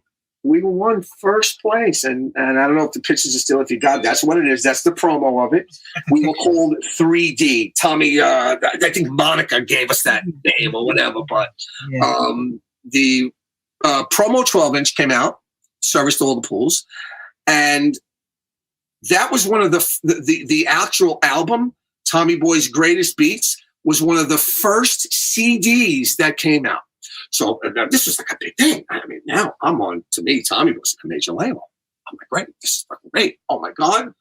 Now I'm starting to realize my vision of what I want to do. This is it. I got the masters of all the to play, Your Own Risk, Planet Rock, Cheap Thrills, Looking for the Perfect Beat, all of it. We have the masters and we're taking pieces out. We were using what was called a synclavier at the time. It was the first, it was like before samplers. We were taking all the pieces and all that, so we constructed it and did all these things. And first we actually did the medley with the records. And when the records won, then they made us go to Tommy Boy Studios. And that's when we started to take all the parts out of the songs and we made like a bed, used, I can't remember, the Planet Rock in the background, and then we put samples on top of it and all that, and it worked out great. Now, just close to show you that life changes. And what I'm about to say, it's not meant to degrade somebody, but it's such a bad turning point in my life, and I never forgot it. And one of the people that's involved, which is not alive yet, and this is no means involved. It's just the way he was, and just the way it happened, and it was really, fucked up. Okay, so the reenactment. Give us the reenactment. Really fucked up. Okay. Here we go, everybody. Finish. We're done. We're done. Right now, we got to go and present the mix. We all go to Tommy Boy's office uptown, sit down. Tom Silverman, Joey Gardner, this one, all of us, and they play it back. We'll listen. All right. Oh, okay. Stops it. Tom Silverman gets up and goes, guys, nice job. I really like what you did here. I like this, and I like that. But you see the part here, this part here, 16 bars. You got to shorten that. So I'm, in my mind, well, listen, it's the boy. You're telling me we got to shorten it, we got to shorten it. All of a sudden I hear, what are you talking about shortening? I edited it. What are you talking about shortening? No, it sounds good the way it is. Why are you going to shorten it for? Oh, God. Look at my eyes. I'm like, you're going, holy shit, you idiot. Shut up. You're saying yourself. Now, I'm not the only one. I'm not going to speak for the second person that was there, but there must have been an argument in that car. I was white as a ghost. And isn't it now there's something else they wanted to shorten? And again, he opens up his mouth. There was a wine bottle that they were drinking wine. I was going to take this wine, I swear to God, and crack his head open. But with all of this stuff going through me, My mind was numb. We left that day. I don't even want to tell you what my thoughts were. They weren't good.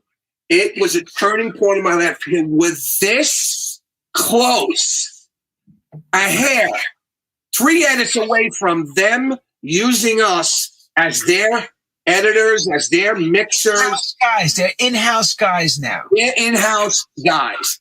And you know what ends up happening? I don't hear from them. Right. The record was supposed to come out. We were supposed to do this press thing. We were supposed to do all this.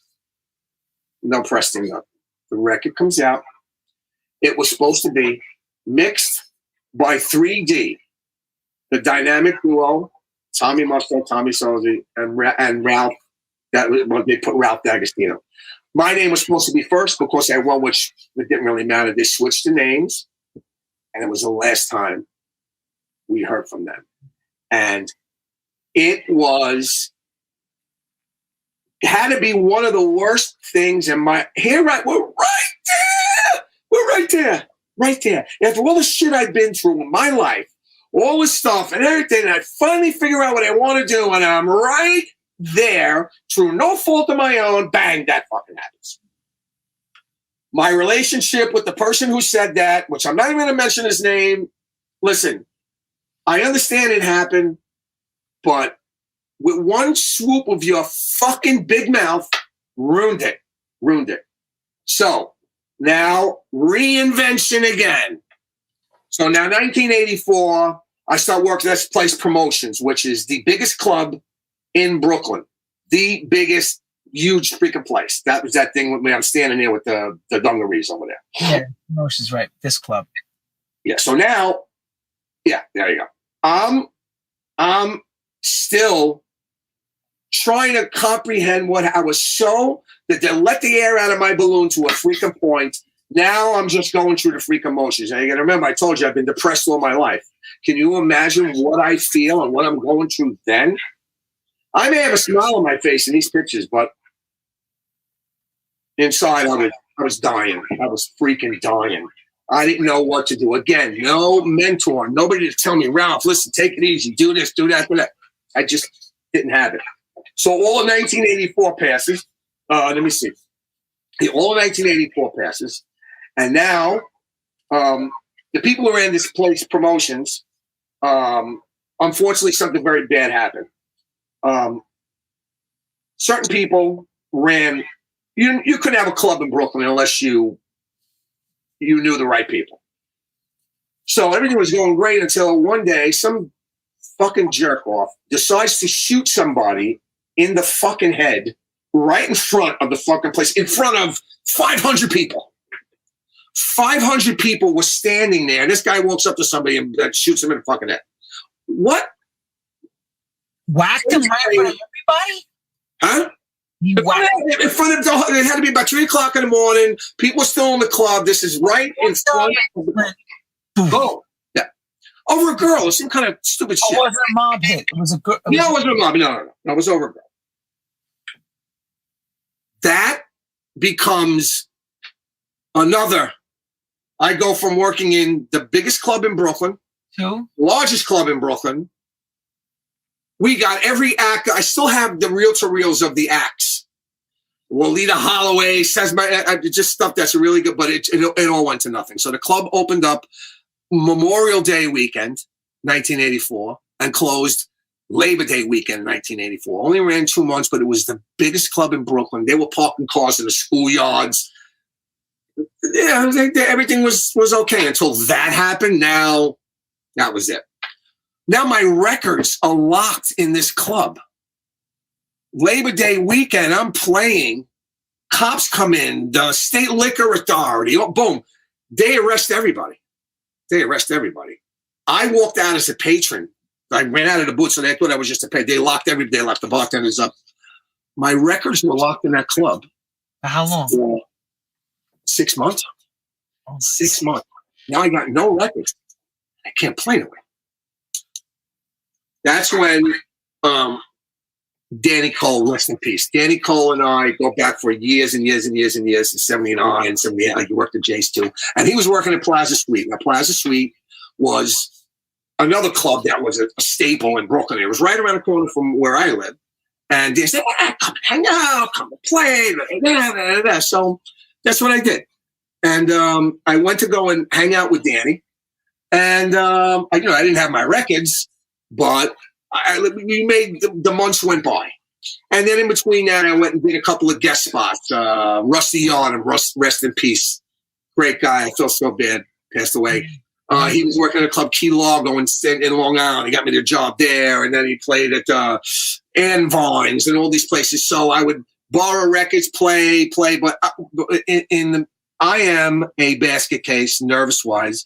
But I'm just trying to make the time pass. Because now my dream of what I wanted to do was stamped onto the freaking point that there's nothing I could do about it. And then after promotions and after hanging around with Danny, the same guys who ran promotions opened up another club on the other end of Brooklyn called Club B. Now, Club B used to be a club called Fantasy Island, which in the early 80s was great.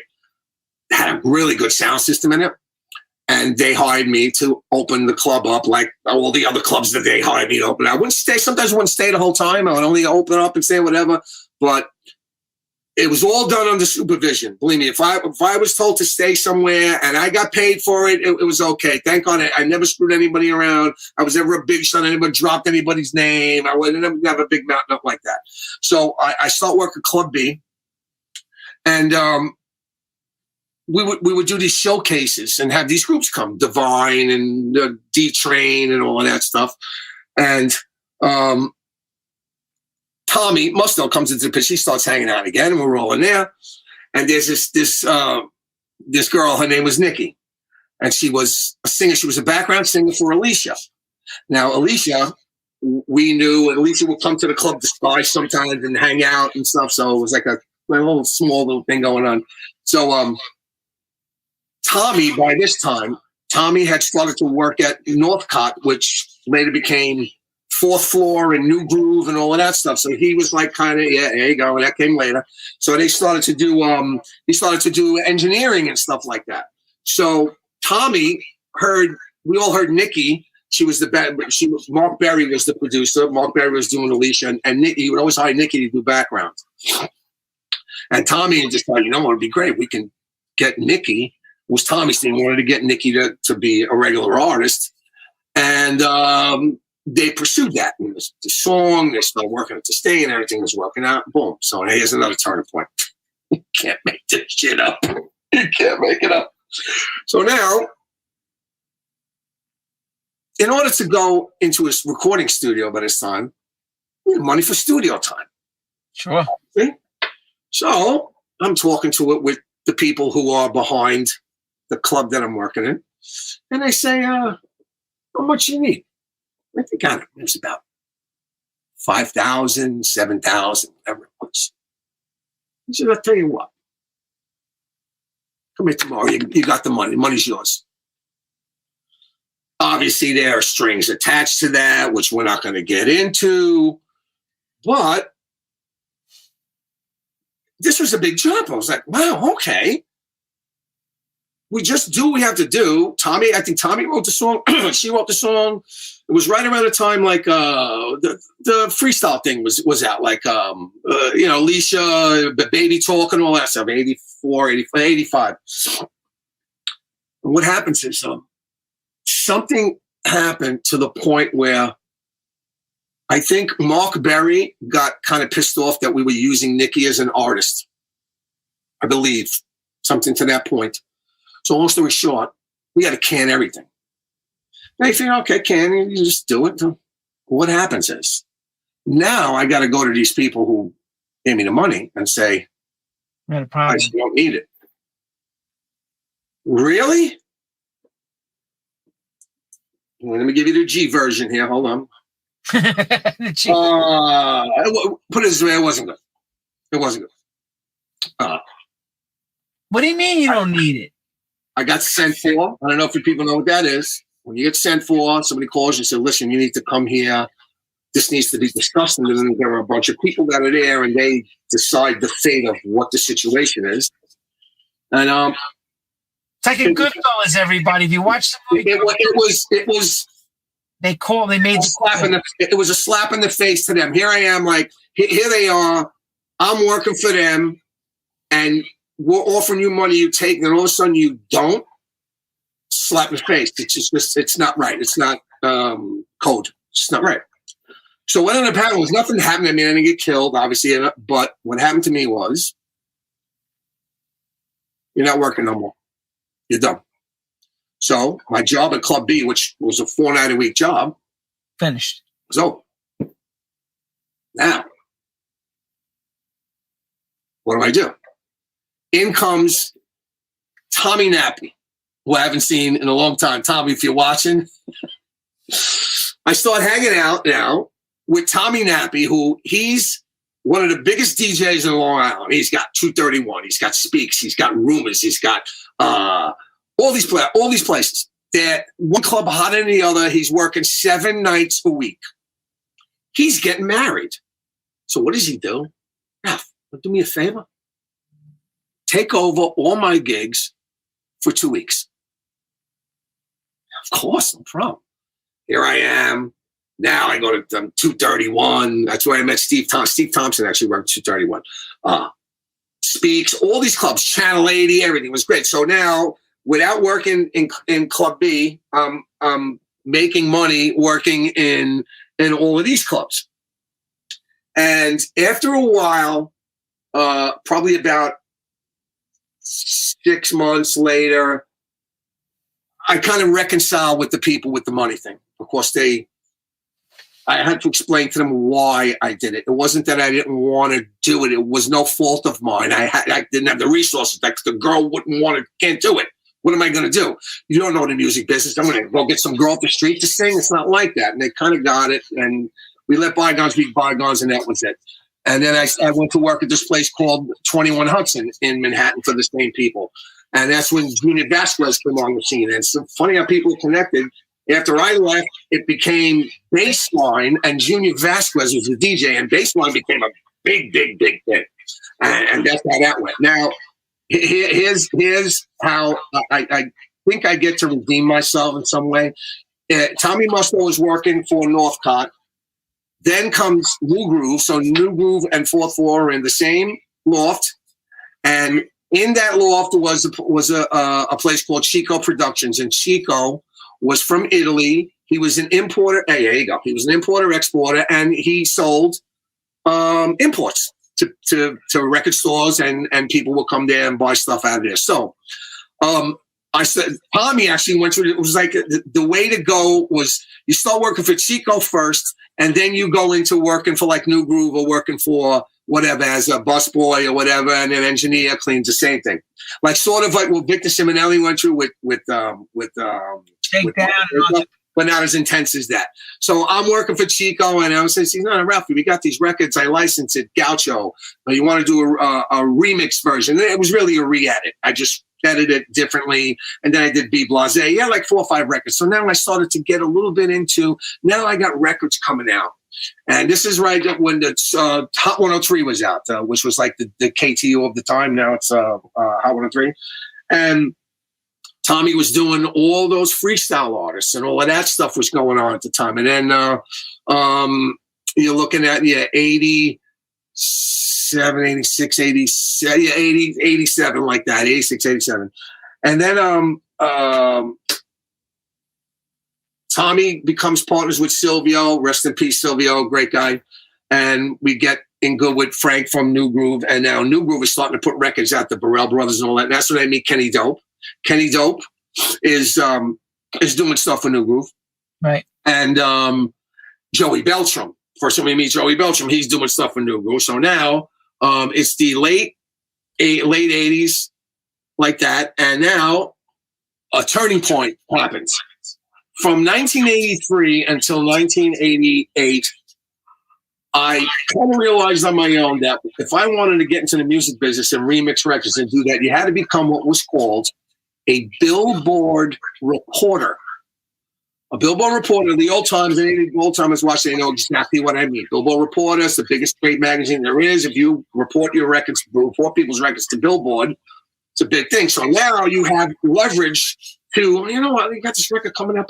Let me do a mix. And, it was doable. And that's it. So that never happened. I've been trying to do that for years, up until, because you had to be in the right club. And the right person had to be at that position of the Billboard dance, of the head of Billboard.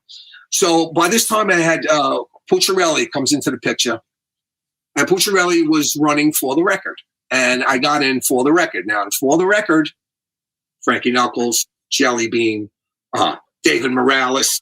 You're talking any DJ is in that pool. So I'm going now. Pucciarelli ran the pool, and Judy Weinstein, kind of ran everything, but she started. This is the time with David Morales. Now is starting to. He's catching on fire. Knuckles is catching on fire. I'm going to see these guys every week. So it was like, it was kind of cool. We had like that's a Glamorama actually. And we're all, David's doing his thing and everybody's like emulating to David because David is like, he's the hottest shit that's going. So we kind of hit it off and everything was cool and all that stuff is going on. And then I get a break. The break comes when 1987, the people who I worked for at all those clubs with the money are behind, their associates are behind a club called Pastels in Brooklyn. Now, this is a very big turning, but Pastels is the most successful club in Brooklyn. Pastels opened in 1983 and ended up going 19 years with the same name. And before that, it was called Penthouse. And that's the original club where those heavy tapes that I showed you at the beginning, the guy who made them, that's where he worked. It was called the Penthouse. Anyway, it's funny how it all ties together. So there was a guy that worked at Pastels. His name was Mark Zimmer. Mark Zimmer, yeah. He was the DJ's DJ. I've heard DJs. I've heard Jim Burgess. I've heard lots of different DJs over the years, but Mark Zimmer was one of the most technically gifted, and he would do mixes that nobody would even think of. He was so precise, and he was a musician. He knew stuff, and I would always go to listen to him when I wasn't playing. It's just great. And when I was doing I started doing music at the time for Fourth Floor, the beginning stuff that I started to do. I would give it and he would play it and stuff like that. So we had a really good thing. So he was leaving Pastels. He went to go and become a caterer. Went to a catering business. Now I have the opportunity to audition for Pastels. I get this job in Pastels. This is the club of clubs. I mean, I'm talking money, everything. Everybody went there. Nope. Some light finally shined on me. Right. I go there, do the audition, I get the job. Now I get the job because of the people that I knew that put me in for the job. But now you had to keep the job because you had to know what you're doing. If you didn't know what you were doing, they didn't give a shit who you knew. Listen, he's great, but can't use him. He's gotta go. Gotta go. So now I'm there 87, 88, and now I'll never forget going up to the pool one day. Pucciarelli tells me, he says, Ralph, I got news that you're going to freak. What? They're short a Billboard reporter. They need another one. I'm going to bring Judy, the girl from, I forget who was doing the Billboard thing, to Pastels. We all know the place is packed. You're a shoo-in. You'll get it in a second.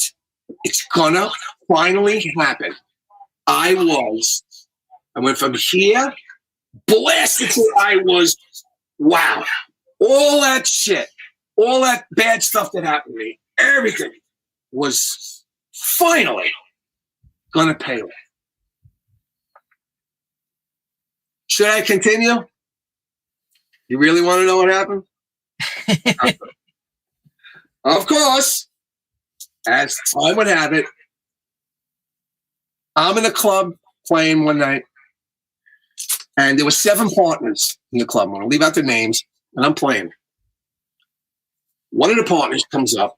Guy was drunk, and he kind of said some shit to me. Get this fucker's shit off. What the fuck you doing? Embarrassed me. I stood my ground.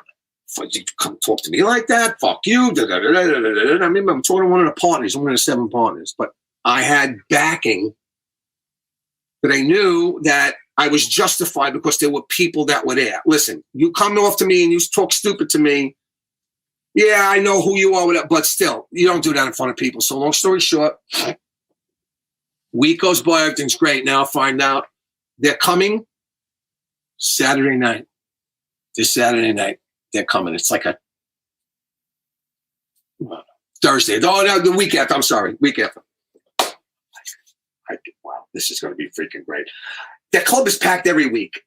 There's no way that they are going to say no, or they're going to say, you know what? By the music down, playing all those records from the pool. This guy's perfect. Let's use him. What do you think fucking happens? I get a call on a Sunday night, and it's from the owners of the club. And they said, Ralph, you got to come down on Monday. Now, when they tell you to come down there, there's a problem. Something's got to be discussed. Okay? Just me. If it was a DJ thing, they would ask the other DJ, George, or both of us to go down, but no. I come walking in this place, I'm going to sit down, and they're all at the table, and they go, Ralph, we got to make a change here. And I'm like, what are you talking about? I don't know. Maybe it's the music. I don't know what it is. It's just, and this is the guy who. Oh, I'm sorry. I left that part away. Yeah. Long story short, the guy's telling me they're letting me go.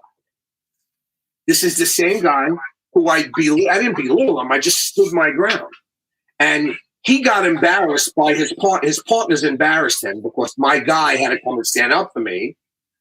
Now the thing is, even if you do this to somebody and those old timers do that, the partners are going to stand with the partners. That's the way it is. There's 7 partners. They're not going to have an outsider from a secondary thing do and ruin whatever they're doing. So long story short, I had no choice. And then when my guy comes to me and tells you, Ralph, listen, there's really nothing we could do. That's the way it is. Yeah, whatever. Don't worry about it. Don't worry about it. Don't worry about it. My life is about to fucking change here. This is a life-changing fucking thing. I am going to be something that I never thought I would ever do, and the opportunity is there. You're waiting all these years, and I refused to believe this. Long story short, they were coming on Saturday. That was the end of it. They didn't come. Now, I keep bringing back the depression. Remember, depression. Can you imagine how I felt after that? Sure. I was... You crushed. Crushed. Done. I was... There were days I wouldn't even come out of my house. That's how bad. I was so freaking hurt by this. I never thought that I would recover. What's if that? I was an alcoholic, I would have drank myself to death. If I was a drug addict, I would have shot dope till I died. That's how freaking bad it was. Now, all of you, can you imagine that? You listen to all this story and you're getting this. You go, this.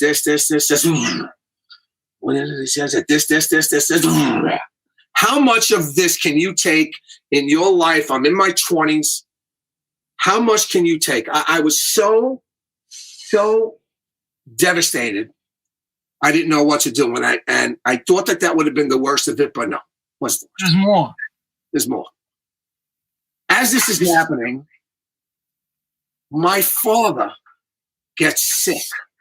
Oh. I had a bad heart. Told you, my father never believed in medicine, right? What happens? My father ends up in the hospital.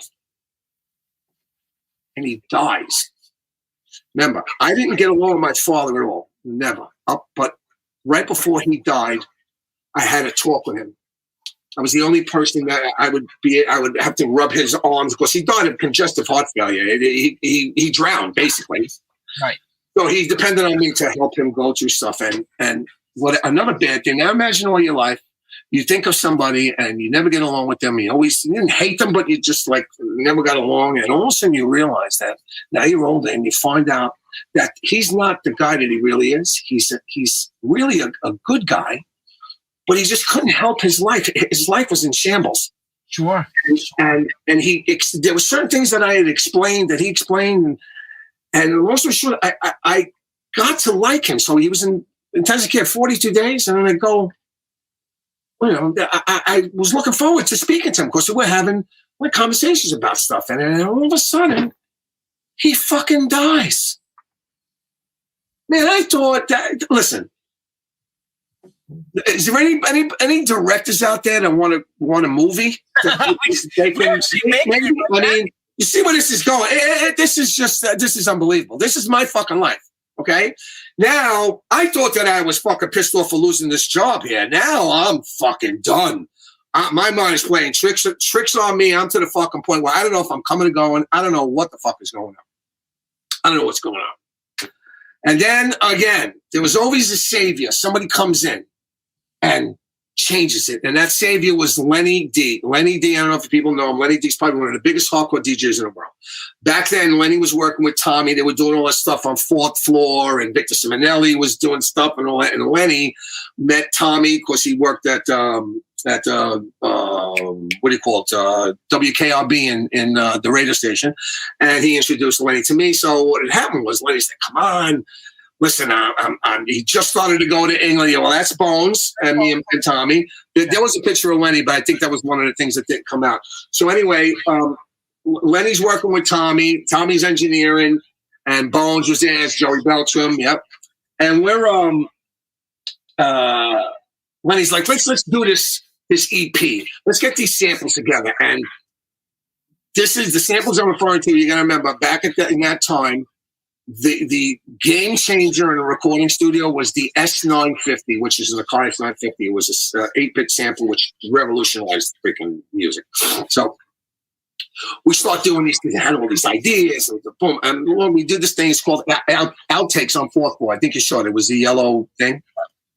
And it was the first record I did for New Groove. And Lenny and Frankie Bones had done Looney Tunes, which Looney Tunes became freaking huge in England. Huge. It was on the record mirror charts, the whole thing. So now Frankie Bones and Lenny are flying over to England doing their thing.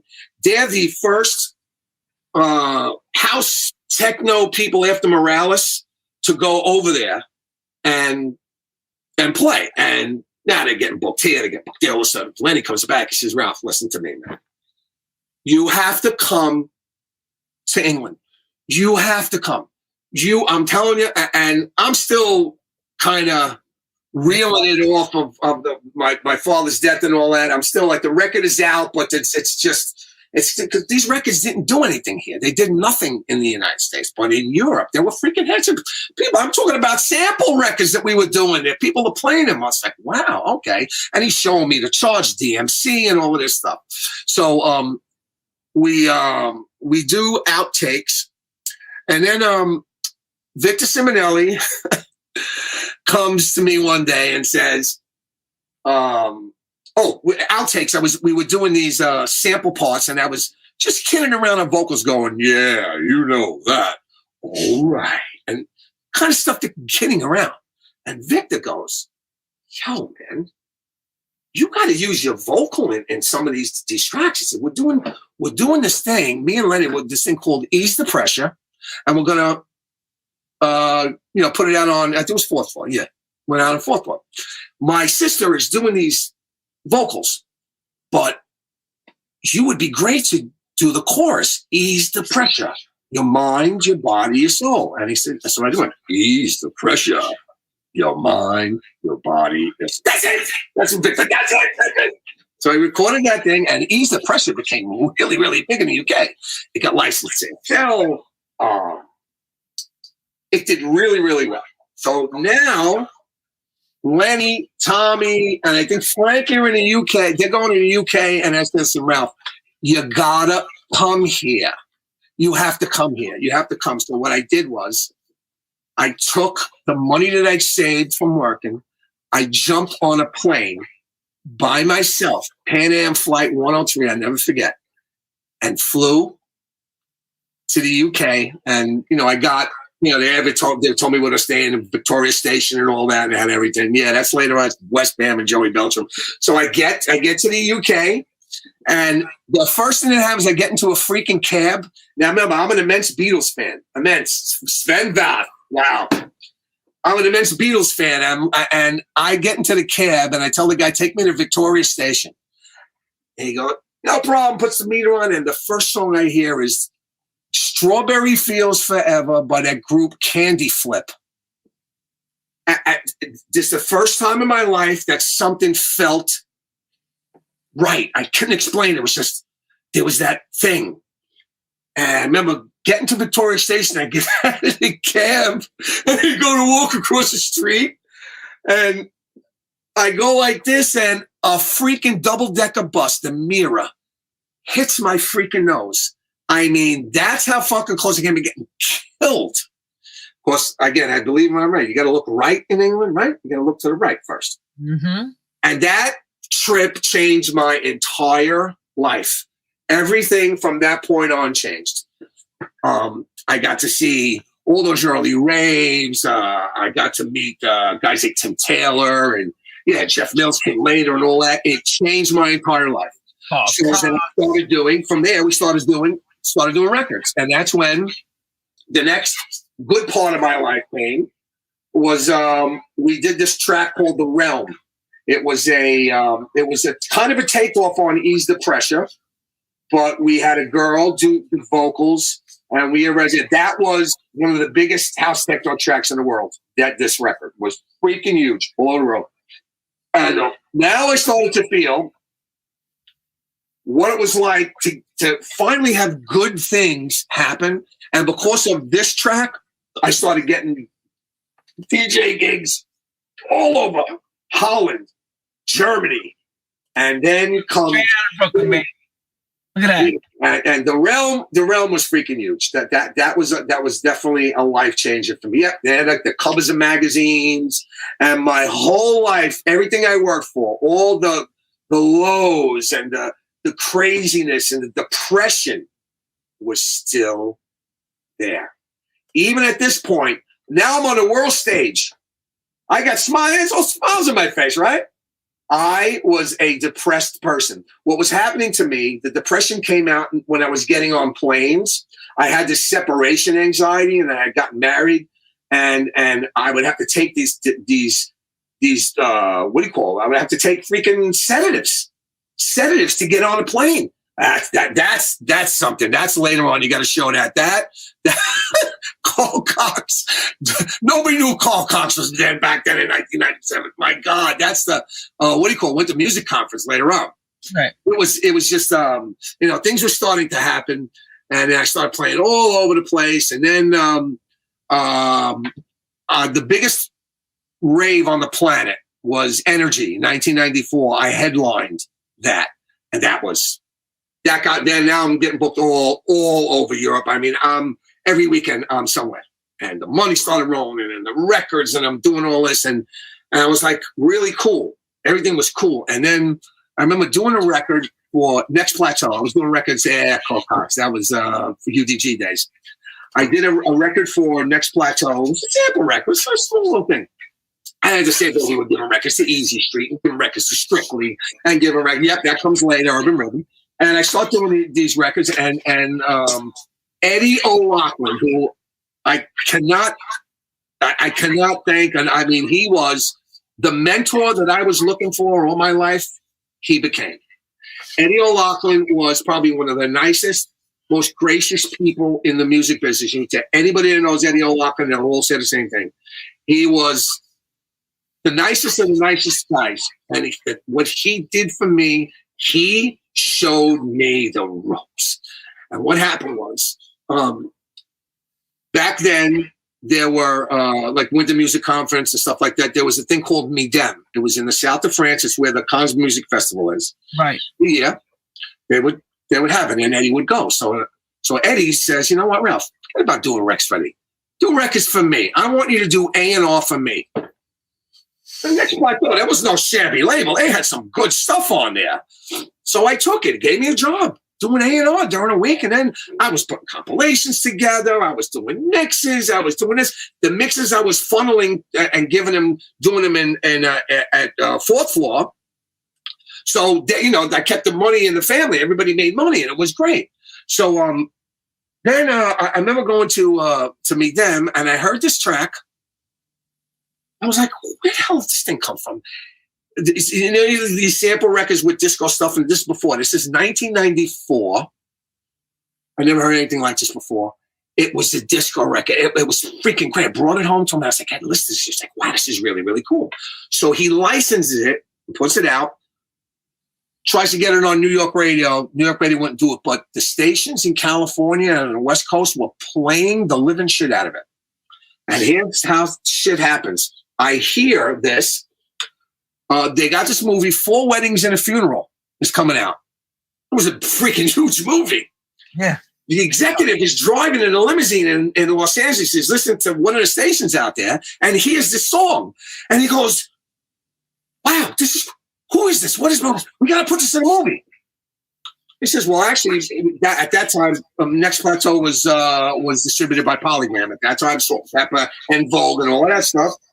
Long story short, but he's like, that's some great news for you, man. This song's going to be in a movie again. I got a nice bonus. It's great. But what ended up happening was the movie was in the can already, and the audio, and they couldn't change it. So what ended up happening was they ended up putting it in the movie. But you know when they put it? When they roll in the credits. But still, I was like, wow. So you get that, and you look, and it's on there, 4 Weddings and a Funeral, and the whole thing. So that was like a really, really good thing. And then comes Martha. Now, Victor Simonelli and Lenny, we're working on these sample records. And all of a sudden, we write Victor and Victor's sister, I think they wrote Gonna Get Everything Together, which is that's the Martha Gilliam version. Anyway, I'm sorry, not Martha Gilliam, Roberta Gilliam. So now Victor's working at Shakedown, and and Martha is in there doing a track for, I don't remember who it was. So he asked Martha, he said, on the downside, I said, would you sing this and I'll pay for it? She goes, yeah, no problem. They had a really good relationship. So she goes in and does this Get Your Thing Together thing, which was based on a sample record where we took the chorus and wrote verses around it. Right. I bring this thing to Eddie O'Loughlin, and he freaks. Oh my God, this is freaking, we gotta put this down right now. It's gonna be great. So what happens? This is when me, Victor, and Lenny go into the studio. This is at the height of Death Mix when Frankie and David and all of them are working in quad. We're using Eric Cupper and John Papo, and we go into the studio and do this thing, and we are like excited to shit because now this is going to be the meal ticket that's going to change it all. And what do you think happens? Here we go again. We're up here now, right? Everything's great. Then we go to put it out. Eddie gives the test pressings to Timmy Regisford. Who else was it? I can't remember the DJs. All the mix shows are going nuts. They play. Can't wait for this thing to come out. What happens? Martha, who had problems. If you remember back then, CNC Music Factory, she sued them. Black Box, she sued them. She heard this. She's like, no, this is not coming out. So she gave us a cease and desist. And that was the end of that. So now we're not going to just sit back and not do anything. So Victor finds Roberta Gilliam, and we get Roberta to re-sing it. Now, nothing against Roberta, but you want to take Martha's voice and her voice, and what the mix shows heard, and we gave them this, and they weren't expecting, and it wasn't as good or whatever. It was just a different type of thing. And the record just came out, did like a minimum amount or whatever. But what happened was Frankie Knuckles ends up meeting Roberta and does the album with Roberta, and they start using her and all that. So it all ended up, getting to the point where it something came up, and it just worked. Everything was great. And now, if you think we're actually coming to the end of what this is, because we're in 1994. But if you think that you're over with stories that do this and end up like this, I think about it. It gives me chills. Now, is there anything you want to ask me in between this before I go into this? Because I'm going to try to condense it really quick. But No. You've been real clear on everything. It's wonderful. 1997 comes around. Okay. I'm at the next plateau. That's done. I'm still doing, still playing all over Europe and stuff. I got myself into Bangkok and into Hong Kong and all. I'm doing the Pacific Rim stuff. And 1997, December is the 20-year anniversary for Saturday Night Fever. Now, this, one of the biggest movies in the 70s, is going to be big. Now, I already know it's going to be big. It's not going to be a surprise to me. We already know. So, maybe like 2 months before that or whatever, the radio station starts doing this. KTU asked me to do a mix for them. I do the mix. Interview, I do the interview, all this stuff. Vito Bruno, who actually was the owner of the floor, all of this stuff is happening. And here's the plan. 2001 Odyssey by then was sold to another set of people, and the club became Spectrum. And Spectrum was a gay club, which was great. They still kept the floor. Everything was still there. So here was the thing. Famous floor. So Vito Bruno is the promoter. He says, here's what we're going to do. We're going to do a 20-year anniversary of Saturday Night Fever. We're going to do it outside. We're going to have the Bee Gees play outside on the street on a big stage. I forget all the acts. They had like 20 acts. It was like one of the biggest things to ever happen. It's going to be freaking huge. Like, great. Getting closer. And that weekend, on a Friday, I get booked to play in Chicago. I jump on a plane. Was it an hour and a half? An hour, get there, come back. My plan was play Chicago, come back. And the Saturday night, do the thing. Of course, now here I am. I'm the original DJ from the club. And 20 years later, I'm coming back to play in the original place where all this shit started, the beginning of everything. I go to Chicago, I play everything, and I called my wife to tell me what's going on. She says, man, you know what? The weather's really bad here. I'm like, what's the matter? She said, there's going to be a hurricane tonight. There's more such. Yeah, it'll clear up. What happens is it's one of the worst storms in one of the worst storms in New York history. Trees are down. All the stuff is that. So now I'm not realizing how bad it is. So I finish my, I do the gig in Chicago. And the next morning, I got like a 9 o'clock flight. I'm going to be home by 10:30. I mean, this is like freaking perfect. It'll be perfect. Great, right? There you go. I go to the airport. Delayed. What's that? No, there's a storm in New York. How long is it delayed for? Maybe an hour. 6.5 hours later, I'm in the same freaking airport. Now it's getting late. It's like 5 o'clock. And I'm like, you're not going to make it. I'm not going to fucking make this. No fucking way. Now I'm nervous again, panicky again, depressed again. Oh my God, there's nothing I could do. Finally, the plane boards. Right before I get on, I tell my wife, take my records, come to the airport and get me. We're going with the clothes I got, because I was going to get it. Clothes I got, don't care. Right to the fucking club. Come there. Let me do what I got to do. Let me do. What happens? Wife gets me, and I see when we're landing, everything's all raining, bad. I'm just like, get out of the driver's seat. I'm going through lights, you freaking name it. I'm driving like a freaking maniac. I get to where the club is, the streets blocked off, all of this shit. I can't get anywhere near there. I open up the trunk, grab my records. I got those heavy cases. Go park. Whatever. I'm walking, trying to get through the crowd. I get to the freaking side door and I see Vito Bruno, and he's still like this. He's, where the fuck were you? Like, what am I gonna do? They escort me into the club with a bunch of bouncers in front of me. I walk my way down. I get to the stage. I walk into the fucking booth, and Joe Corsi, who's a radio station personality, is here. Oh, what's up, everybody? He's ready to get the microphone. Ladies and gentlemen, for the first time back in 2001, but 20 years, all this stuff. The place is packed. The DJ that played before me was supposed to be out of there, but since I didn't show up, he had to stay. So he's playing. Well, what happens is they close the outside because of the storm. So there's no Bee Gees, no nothing. So the people that came, there were too many people. They couldn't let them outside, so they left them all in, and the place was overly packed. But it was overly packed for 2 hours. But of course, when I get there, here's where it all changes. I go in the booth now. The guy takes his record off. I bend down. I take the first record, put it on, put the headphones around my neck, plug my thing in, and I look out and I see people. Pandemonium! Here we go. It's gonna be great. All of a sudden, I go like this. Ladies and gentlemen, Joe Causey gets on the microphone. Out of the corner of my eye, what do I see? A fucking fireman with the white helmet, making his way towards the booth. Oh, Jesus, God help you. Okay. So I got to go through the emotions of what I'm feeling now.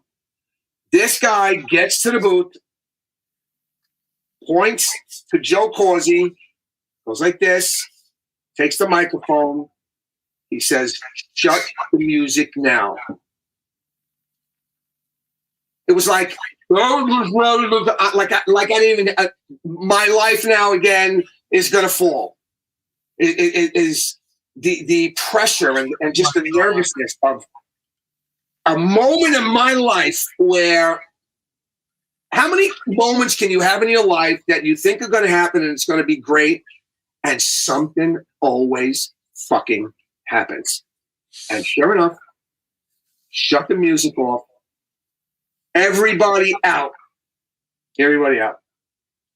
I actually put I went to my knees because my records were down there, and I felt the burning of tears coming to your eyes to the point where when you're depressed your whole life, you feel like you got a cloud that follows you around. And if you listen to all the stuff that I explained to you, that cloud always made appearances throughout my life. And I'm just like, I just don't get once. Give me one time, once. You know, even though I had little things, but now I'm finding out, realizing that I'm not even enjoying the good things. So ended up we go to the bar and I ended up meeting Denny Terrio, who taught Travolta to dance and all of this stuff. And he gets to become a Saturday Night Fever guy. It was just so terrible, so terrible. And at that point, I had enough. What did we learn from all this? What did we learn? Man. You got to sum this up because each time it's like it's a euphoria. It's like bipolar. Right. It's like a bipolar story. It's euphoric, yeah. And it goes. Oof. That was probably the last. No, it wasn't the last thing, but anyway, at that point, I knew that I needed a break. I just couldn't do it anymore. The gigs in Europe were starting to dry up because of the what do you call it? The rave laws were changing and all of that. And then, you know, I tried when I was making music. I came up in the house thing, but just for some reason, I just couldn't get the right record or whatever. And then we discovered techno by mistake. You know, when we first went to England, I'm listening to breakbeats, the jungle. And then when I first went to Holland, I was hearing a Belgian techno. So when I went in the studio with Lenny back then in the 90s, we took Belgian techno and UK breakbeats and put them together, and it created this new kind of techno, and we brought the speed up a little bit. And once you start making records in that genre, that's when you get booked in that genre. And then after a while, you know, that's how it all ended up. And then it got faster and faster and faster. And by that time, I was done anyway. So you're looking at that was the only time where I stopped DJing. I stopped. I ended up starting a family. I ended up going to Wall Street, working on Wall Street. I fucking hated it. Oh, I couldn't stand it. I wasn't cut out for it. And it's the early 2000s. And then came 9/11. Now, I don't know if it's legible there. There was a picture. I actually cheated death 3 times. The first time, 1995, TWA Flight 800. Were you on the flight? Yeah. I was not, evidently not at the time, but I was on that plane 3 times. The tail number, that plane. I flew that flight too. I know that flight. Chris, dead. Swiss Air Flight 101. I was on that plane 10 times. Flight, I think the pilot committed to whatever, boom. And then the World Trade Center, that came down. I was out of there 3 months before. But when you realize that if the timing was different, I would have been dead because the plane crashed underneath and I would have been there that day and that would have been it for me. Who you working for in World Trade Center? I was working for Stockton Equities, which was a Wall Street firm. And if you ever see that movie, Boiler Room or Wolf of Wall Street, that's a whole other story. It's got nothing to do with this. But anyway, I went there and then my son was born. And I got a job, a cushy job at Prudential. And then 9/11 happened, and that kind of killed everything. And now I'm working at Prudential, which is a really good company. Once 9/11 happens, I'm done. And then out of the clear blue sky, out of my past, comes my friend who used to book me in Holland. He tells me we have this idea for a company. It's record bags. And the record bag, you carry in the metal case around, normal metal case. We have soft bags. You're going to be able to take them on the plane. There you go. UDG. Every DJ in the freaking world had a UDG bag. I have one. And yes, I still got mine. Now, what had happened was their company was in Holland, but since I had left and I was running around going nuts at the same time that this was happening, my mother and my uncle die within 6 months apart, and I'm left with property and a house and people looking to sue me. I'm in court for 9 years, not knowing where my next dollar is going to come from. And all of a sudden UDG happens. I used that as a springboard, and Eddie O'Loughlin got us to make the bags. There we go. Make the bags for the Winter Music Conference in 2003, and boom, it blew up. And from 2003, 2007, I was doing UDG stuff, and that's the Carl Cox picture and Laurent Garnier and Eric Murillo and all that. They became UDG ambassadors. So I kind of used my the music people that I knew in the background and brought them all to the forefront, and it all worked out good. So in 2007, 2008, the what do you call it ended? The stock market crashed. Everything went down the freaking drain, and now I'm getting divorced. On top of this all, because now I'm like getting sued from everywhere. And the only good thing out of those years, Legends of Vinyl. Louis Mario, Legends of Vinyl, inducted me into Legends of Vinyl, which I thank. It fits. I was back then second generation DJ, and that kind of kept me in and everything. It was really, really cool, and I was doing all these, started little parties, this and that, and yeah, Jelly Bean. That's at one of the parties, and by the time. That's a great picture. That's Constantino and Frank Knuckles. John Brown. Yeah, with the music conference, yeah. And then what happens is as I'm getting, I'm under this guy. Yes, that's for Legends of Vinyl. Now, as I'm trying to fix my marriage, they tell me, listen, your marriage is over, whatever. But now the depression is very important. The person, the doctor who was treating me says, listen, Ralph, we can't do nothing about your marriage.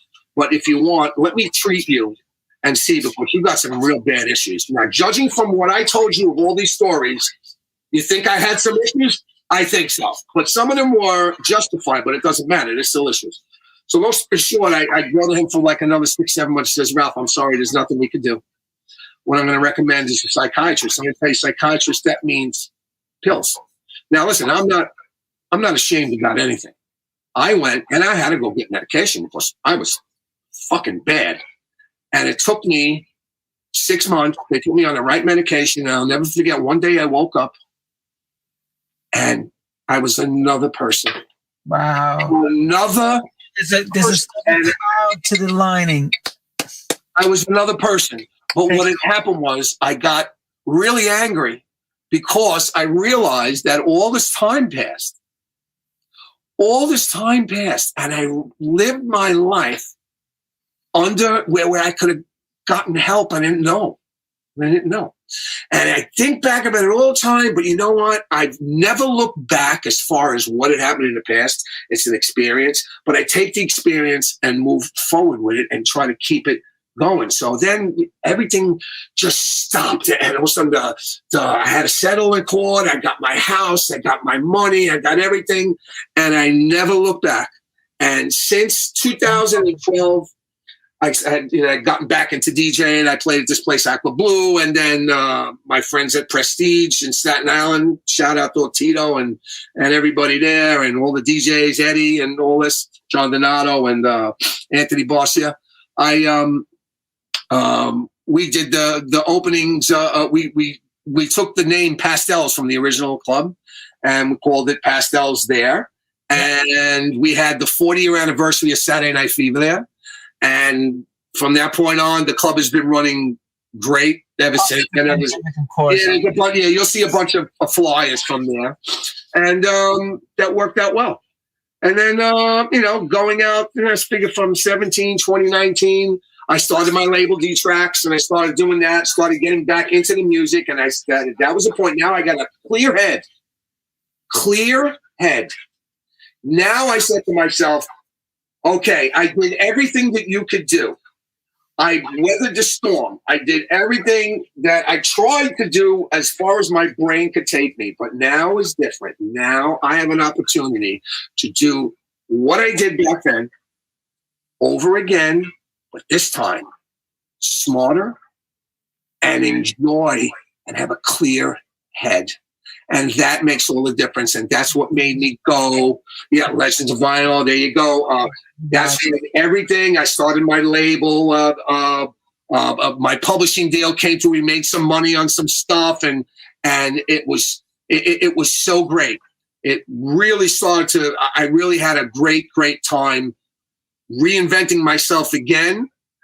And then, but now here's the difference. Here's the one last little dip that happens. COVID. Yeah, but this time, I don't go into a deep depression. I don't, oh my God, what am I going to do? I knew how to handle it. And I reinvented myself by doing all those, just like Lenny is doing right now. Got to hand it to the man right there. Thank you. True house stories would have never happened if he didn't turn around and reinvent himself. It's true. I said it during the darkest period of mankind. A lot of things you either sank or you swim. Exactly. And you are swimming and floating really nice, because I have what you've heard from me. A lot of that has never been told. At first, I was like kind of embarrassed to say some things, but now listen. You know what? And if it can help somebody that's depressed, don't live your life depressed, man. Don't. So let me ask you something then, Ralphie. What the psychologist, of course, evaluates you, and what did they come up with? We know the story, of course, your life, and you worked through it. What medication they feel you needed to balance out? First, they gave me Zoloft. That didn't work. It was always the hardest thing is Zoloft. Yeah. Again, you look at the side effects. You're like, oh my God. Loose bowel movement, seeing spots in front of your eyes. It just doesn't work sometimes. It just doesn't do anything. It becomes more detriment. No. So how many medications did you go through to get? Actually, I was lucky. The second medication worked. Okay, so because a lot of times people, they do one or two and they go, I ain't doing it, and then takes a long time. So actually, I got to say shout out to Maria Rotella. Maria Rotella worked with me in this spot that I'm sitting right here, which used to be UDG's office, and she sat next to me, and she had some issues, and she was given what do you call it's actually Lexapro, which is what I take, which I take now. It's a miracle. She went through it, and she knew what to expect. So when I was getting symptoms of things, she would stop. Okay, listen, get up, go outside, go get a drink of water, eat something, change the subject. And if it wasn't for her getting me through that, I would have probably said, hey, same thing. No, but the main thing and the weirdest thing is I woke up, I don't know how many months it took. It had to take about 2 months, 3 months. But I remember getting up one day, and it was like I was a different person. There was when you get depressed to the point, it hurts. It becomes like Ashton is getting headaches. It affects every single aspect of your life. Paranoia will creep into your life. And if you think you're going to beat it, it ain't going to happen. So don't be ashamed. Go and get help. because I had no idea. Imagine me after all these years, them telling me that you've been depressed. Coming from this? Come on. Tell you what? Coming from this? Oh, we can't hear it. Well, no, you can't. I don't have. There's no order. But I'm saying coming from a dance floor and creating a movement. I still can't believe that I did all of this in my life, and I'm sure there are not a lot of stories like mine. And it was nice for me to actually be able to tell it on my terms, because anytime I've done interviews or done things, it's always about this, and this. But to give people insight, see, if I have one thing to thank, I think I would say I put lots of smiles on people's faces. I may not put a smile on my face at the same time. It would have been nice if I was able to enjoy things. It would have been nice if I was able to have a mentor. But you know what? Then there's also the last question. I got news for you. You mentored a lot of people, not even realizing you did. You know what? Yeah, I've gotten that. I met my wife on your dance floor. You played a song for me, and it reminds me of this, and I did that and all of that. But everybody's applauding you. We just can't thank you enough. Yeah, I can't thank you, man. This was great. I was really looking forward to this, because it was, like I said, taken out of my terms. This was a real true house story in every. And I left some shit out I didn't even tell you, so I think that's enough. Here's the thing. In order to make an interview of this level, I must have a personal relationship with the person. Yeah. And that's why my audience has to say thank you for sharing your time with us, because there is no way that anybody would ever know what you went through unless you tell it. No. And we've given you the forum, and thank you for sharing your time. Thank you. Thank you, Lenny. Hopefully this is not the end of the story. Hopefully. No, it's never the end of the story. But the story goes, because as long as you live to the end of your days, you're always going to learn something else. Yes. Something fresh is going to happen. But these key parts you spoke about are so groundbreaking. Everyone sees the DJ booth as the yes, everything's great. Yeah. It's the center of the universe. Yeah. But nobody realizes really, unless you're in your shoes or going through the day-to-day, that what really went on. And how much everything's coming at you. And yet you said, I still have to smile. Right, because it's not, my story it doesn't have an ending yet. Hopefully, if everything goes well, post-pandemic, getting back on the road, getting back to making music, getting back to doing it, but enjoying it. At least give me that. This was great. This John Donato's been writing. A lot of people from Staten Island have been writing on the thing. Everyone's so proud of you. They heard you tell your story. Got a lot off my chest, actually, that a lot of people don't know. A lot of people say, you know what, they tell people too much of your business. No, I tell people what I've learned in order to maybe to help somebody else, or just to tell people, listen, I'm a human just like everybody else. You're mentoring. You're right now doing a explanation of what you went through, and maybe one person learns from this. You've already given $1 billion away. Yeah. That's good. At least I get to give back here, because I got shit taken from me. But man, I have more freaking ups and downs than the freaking cyclone. Oh my God. But again, I want to thank it's all good. Thank you very much for having me. I really appreciate all the support out there from everybody, from when I was a kid, the Odyssey days, the 80s, and everything matters, man. Everything matters. And I hope, if I could help somebody maybe discover something they didn't know, or if it was just as entertaining enough for you to say, well, you know what? I did not know that. I'm glad. Ralphie, let me just say this, everybody. Ralphie Dee, an icon, for God's sake. An icon. As far as my book. Thank you very much, my brother. Thank you. Icon. Next week, we got Brandon Block and Alex P. More icons coming on. And it ain't stopping there. We don't stop. We don't stop here at True House Stories. I can't sum this up as being one of the most groundbreaking interviews. Very heartfelt, touching, very commissioned. Maybe we can make a movie. I think, yeah, you got to write the script now from this. From everyone here in New York City, Brooklyn, Bay Ridge, all the way across the oceans to the UK and beyond. I want to give everyone a very good night, and we'll see you next week. And don't forget, tomorrow, you're going to hear Ralphie talking on Clubhouse. Don't worry, he's a cat. Well, that's right. Tomorrow's Clubhouse. Yeah, and this will go up, right? And it'll be viewable later. Yes. Tomorrow or something. Right. Now on Facebook. But here's the thing. He's a true Cacchiarone. He's going to tell you more stuff. Those that don't Google the word Cacchiarone, you'll know that. I'm sure there's going to be questions. You know, you said something about this. What did you mean by that? And I know that's coming. That's all right. I got used to you. There was enough people asking questions. I couldn't even stop you because it was too much. What about this, Ralphie? What happened to the car? They want to know what happened to the car. They got arrested. Nobody heard the ending. We'll talk about it tomorrow. All right. Good night, everyone. Lenny, take it easy, brother. Thank you very much. Thank you all for your support. Good night. Clubhouse.